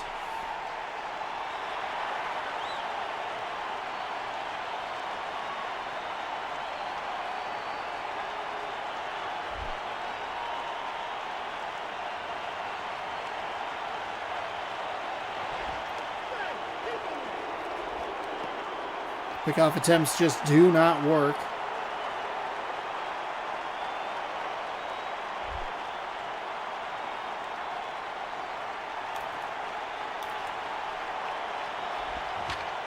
That is at the first baseline, but foul. Just foul.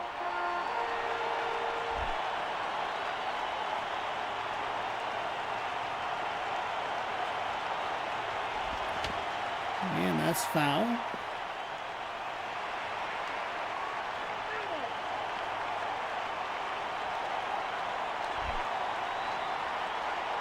Oh and 2, 2 gone. Runner, game-winning run is at third.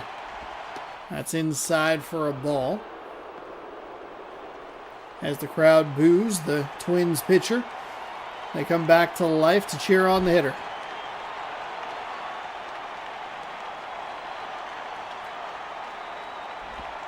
One, 2 is inside again to make it 2 and 2.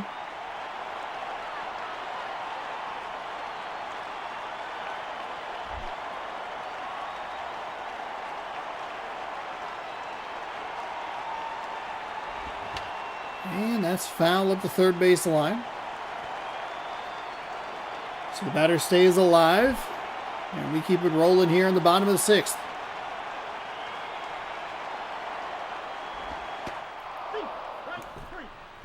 He got the inside corner. That'll be strike 3. Molina, Mora, and Bernardina coming up for the Twins.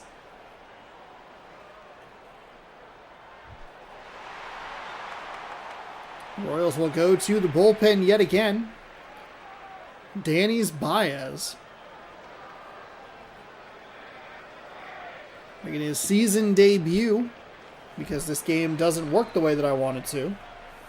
Because no matter even if you turn the pitcher's stamina all the way down to 0, they still throw 60 pitches.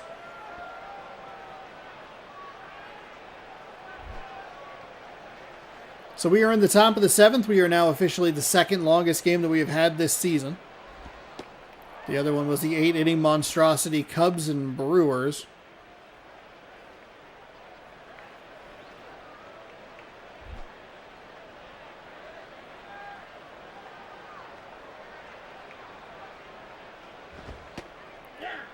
Righty fires that one in for a strike.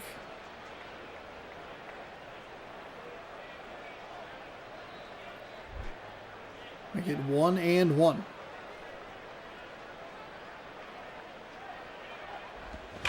That'll be hit. Shortstop grabs it, and he'll fire over to first in time for the out.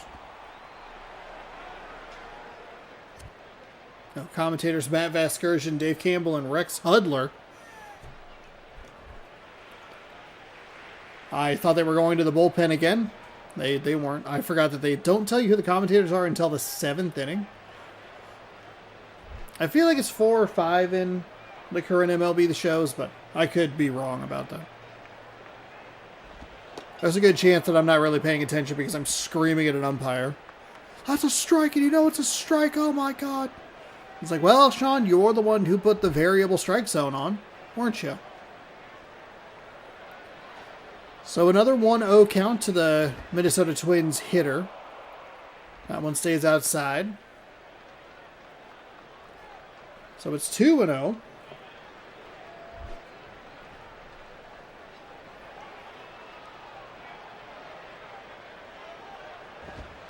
That makes it 3-0. A little wild here in this at-bat.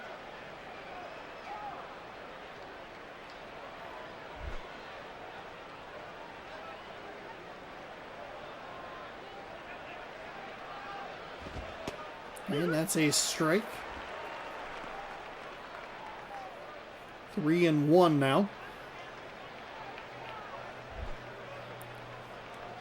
Top 7, 1 gone. There's the pitch, and it's going to be driven up the third base line. It's going to stay fair. They are going to run the runner around to second. I don't know why I said it like that. But he'll be safe at second. Third baseman did not even make a play at the ball as we take a look at the replay. You can see him there in that lower right corner. He didn't really have a shot at it, but did just kind of stand there. Nowadays, you would see them play very close to the line late in games, but 2011 was apparently the Wild West.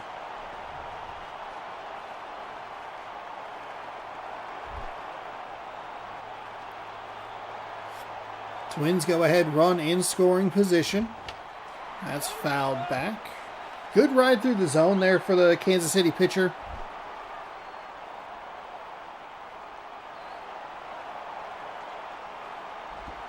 And that stays low for a ball.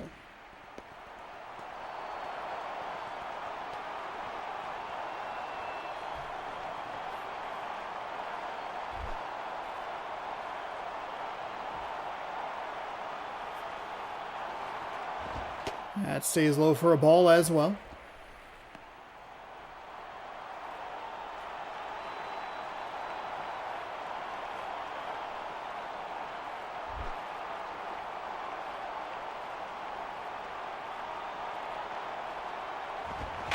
And that'll be hit out towards center field. Should be able to advance the runner to third. They will tag up and head that way. It's a deep center field, and he will be in safely. So the Twins have a runner. Jackson makes a pretty nice throw. I don't think the Twins runner slid in. I don't think he went in standing, which is a bit of a surprise. But it also doesn't slow him down. Thought about swinging. Did he go? No. The unnecessary dramatics from the umpire.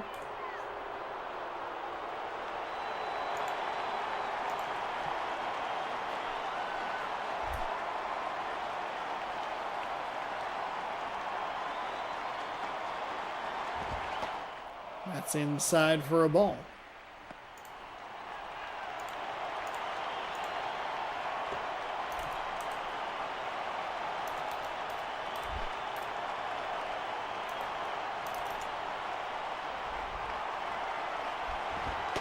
That is inside.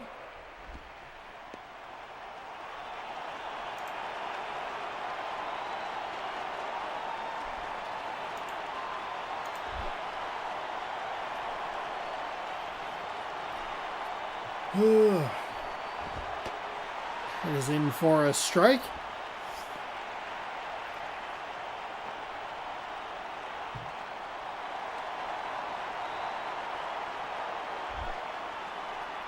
Three and one. 2 outs. Runner on third. Righty winds and fires, and that is a strike to fill up the count. A little surprised we didn't see a bigger swing at that. The batters, not only do they get really aggressive when it's 3-1, but that would look like it was a pretty good pitch. To maybe at least try to take a crack at. Instead, he'll get plunked. He will head to first. So runners on the corners with 2 gone. Right on that big meaty thigh of his, and he'll bring up Yunel Escobar.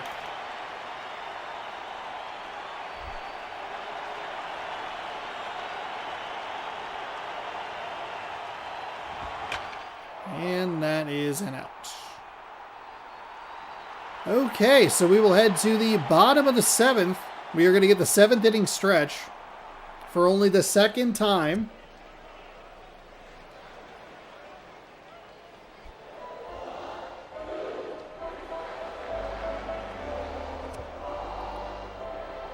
Denny Batista Bautista. Infinite ERA. He has one game, an 0-1 record, and an infinite ERA. Neil Walker is 1 for 2 with a single. He knocked in a run.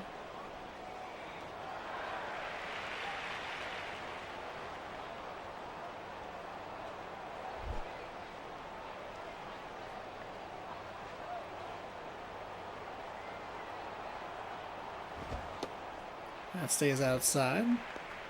So we're on what? We're on May 13th, something like that.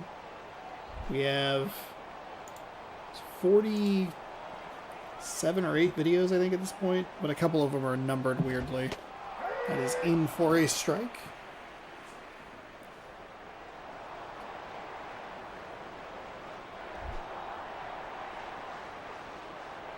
Must have done close to like 175 games. That's the only time we've done. That's the second time we've seen the 7th inning stretch. 1-2. And he gets his first strikeout. So that means that his ERA is no longer infinite. So that's good news for him. It's a nice pitch, 93 miles an hour, 4-seam fastball. Probably caught a little more of the plate than he wanted, but stayed nice and low in the zone. And it's clearly in the zone. I believe this would be, what, day number 45? How many game of the weeks? So, in for a strike.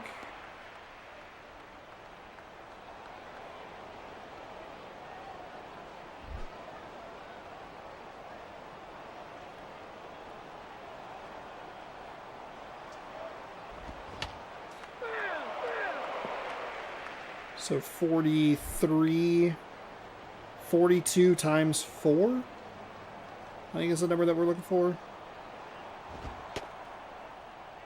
168. This is game number 168. So you got a -5, and then we had one day that had 3 and one day that had 1, so that's a whole day. That'll be into left field. Not going to hit that spot. That made it an automatic double. Instead, it'll just be a routine stand-up double. And the Kansas City Royals have a winning run. Austin Jackson's 0 for 1. He's batting sub 200. He's worked a walk. He has been hit by a pitch. He can be the hero that we need today. As we are in the bottom of the 7th, we have watched 2 full games.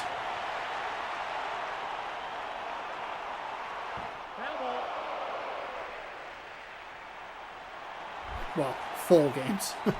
We haven't even watched one full game. It's just our fake fun fantasy land that every once in a while just does not agree with me.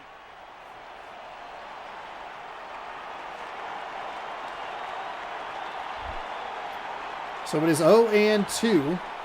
1 gone. That stays outside. Nice take. We saw Jackson get a little aggressive with one of the pitches in the last at-bat, which was a little weird because he had been so good, especially in that first one, for his first time up. That stays inside. 3-2 now.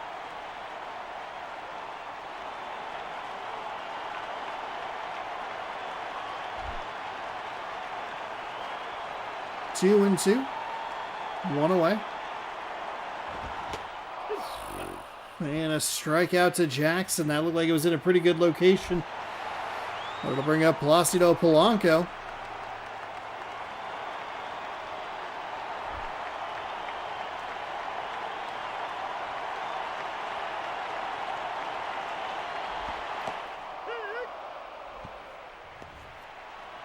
You gotta swing the bat, Polanco. What are you doing? That's probably the best pitch you're gonna get in this at-bat. It's 0-1. That's what you swung at? Oh my God. We're going to the 8th.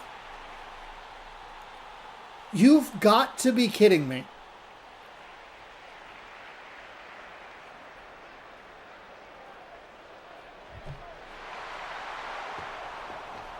So the Royals will go to the bullpen. Scott Downs has 2 games on record, 1 save, a 10.80 ERA, 1.2 innings pitched with 2 walks, no strikeouts.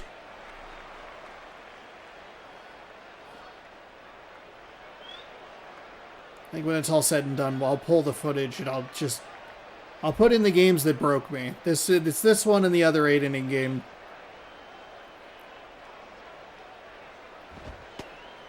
Strike in the high inside corner.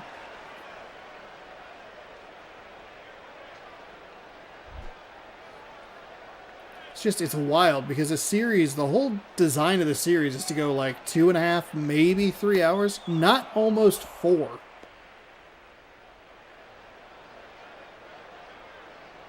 Every once in a while, we get... It's happened within the last week, too.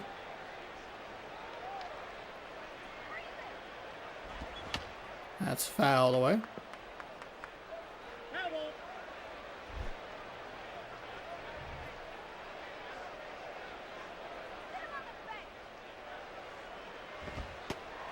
Oh, my goodness. That is quite the take on the inside part of the plate.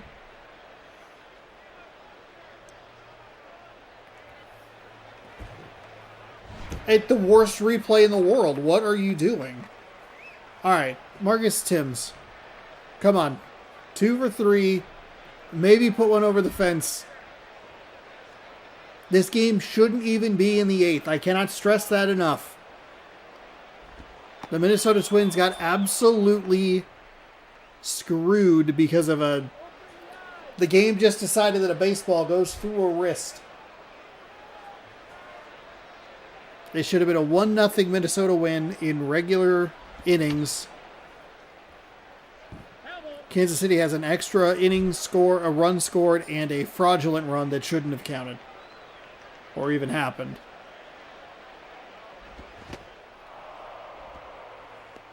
Jams him on the inside. Thought about swinging, but able to hold it back.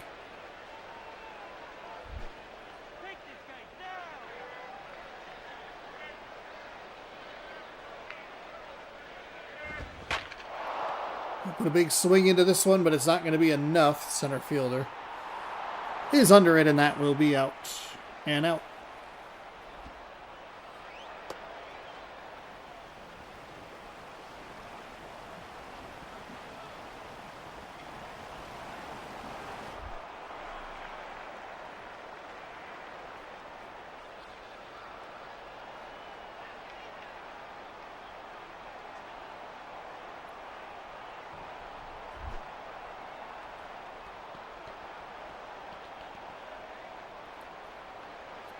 The lefty winds and fires. That misses low and inside for a ball. Thanks everybody for hanging out with me late here on a Sunday evening. We approach the 10 o'clock hour on the Pacific Coast. That is hit into center. That'll be a single. So 2-out hit keeps the inning alive for the Twins. Go out and pep talk him a little bit. 1 for 2, a double, a sac fly, 2 RBI for Chase Utley. He has been the man for the Minnesota Twins. If he was able to drive in his 3rd run of the day, it would all but cement him as the player of the game. And also my personal hero.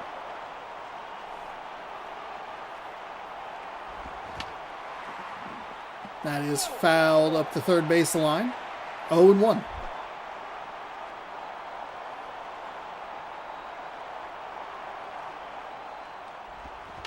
That's foul as well.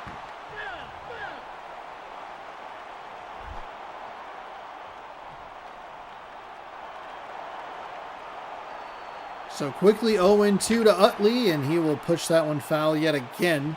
Really swing happy. He must be feeling it. Actually, he wouldn't. This is a normal game for him. What am I talking about?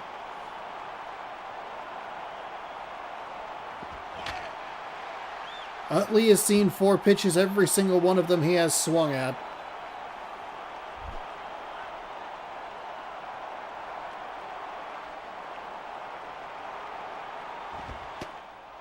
That one's just outside.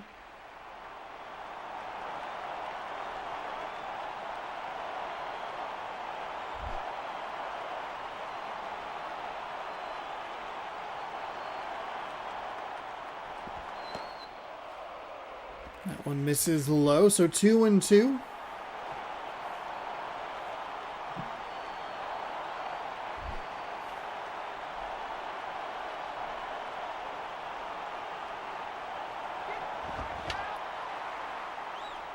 Nobody can get a hold of anything.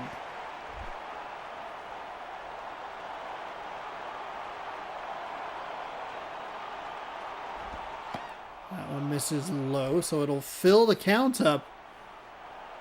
Payoff pitch upcoming.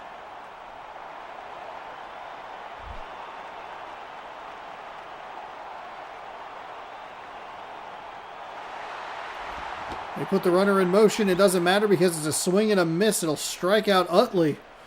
And we will head to the bottom half of the 8th. They bring in a pitcher who hasn't seen any action this season. 2 runs apiece.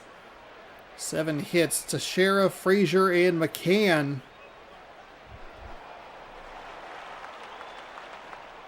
Unfortunately, we can't see the box scores for other games. Otherwise, we'd have a much better idea for how often other games go into extra innings. That is a pitch in for a strike.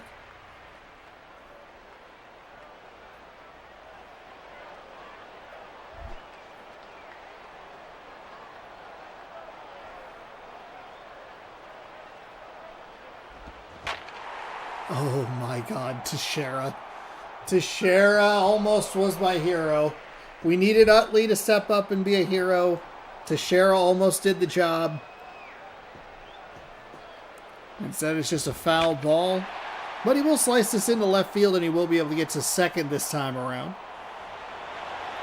And we'll see. This is where it gets a little interesting, because this is where the game actually takes the baseball logic that I wish it had in a truncated game and applies it because it's a regular length game. And they go, oh, it's the 8th inning. Even though they should treat the second inning as the 8th inning.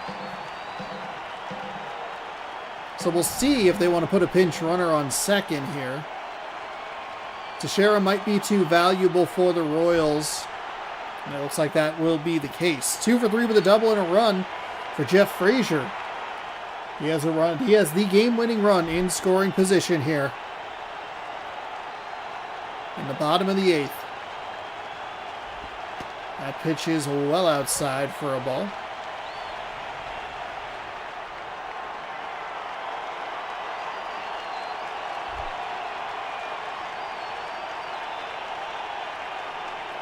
Here comes the 1-0. That is hit left field. Chasing and an out.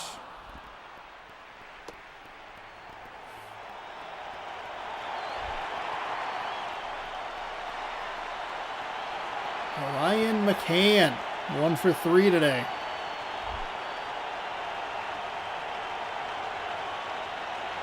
It's a bad first out because it doesn't advance the runner.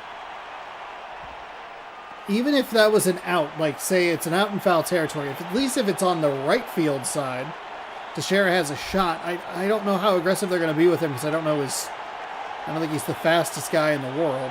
I mean, I know he's not the fastest guy in the world. That is a strike.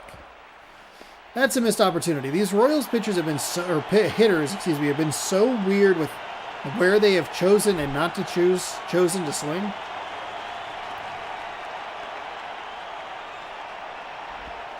That pitch well outside. So he went outside and missed with the ball. The next pitch drifted inside. It would look pretty hittable. He went back outside. If I'm the Kansas City hitter, I'm looking for a pitch that's going to sail a little bit more in. That is what's going to happen. It's not going to be enough, though. Teixeira will be held at third. But it is not an out. The Twins will bring in Manny Del Carmen. Manny Del Carmen, literally how it's pronounced. Okay. Zeros everywhere. And they are going to put a pinch runner at first for some reason. Jerry Hairston Jr. If you're going to put a pinch runner anywhere, put a pinch runner at third. But again, the game doesn't know that this is a 3-inning game. Alexi Ramirez. There is one out. That pitch misses low, so it's a new pitcher. A pinch runner at first.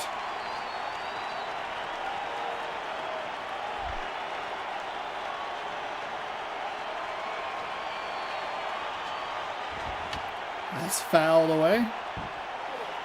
If anything, hopefully the pinch runner can just alleviate, make sure that a double play doesn't happen.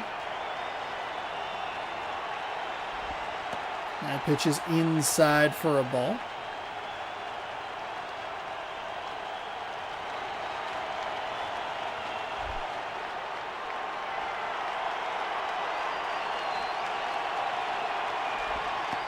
That's a strike on the outside corner. Not a terrible take.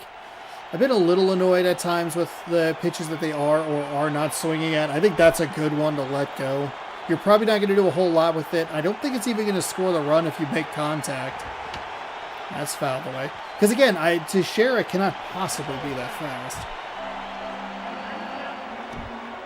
That's what I thought. It's a little bit above. The bar is not like the most helpful determiner. Boy, that was a take, huh? That was a take. So here it comes. 3-2. We got a full count. That is fouled away, so we will see another payoff pitch.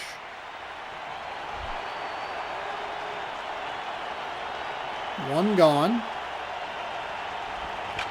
He is going to put that into center field, and we are mercifully done.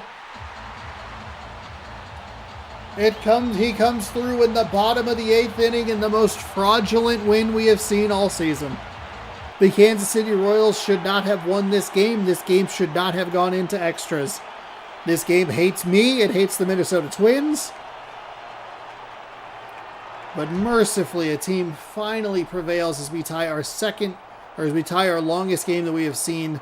8 innings. This one actually might have been a little bit shorter, because I think the other one had to go all the way through the 8th inning. Jeff Frazier is your player of the game. 2 for 4. Oops, I shouldn't have. Well, actually, hold on. He had a Jeff Frazier double and a single. Scott Downs picks up the win. Denny Batista gets the loss. 0-2. Downs 1-0. Batista 0-2.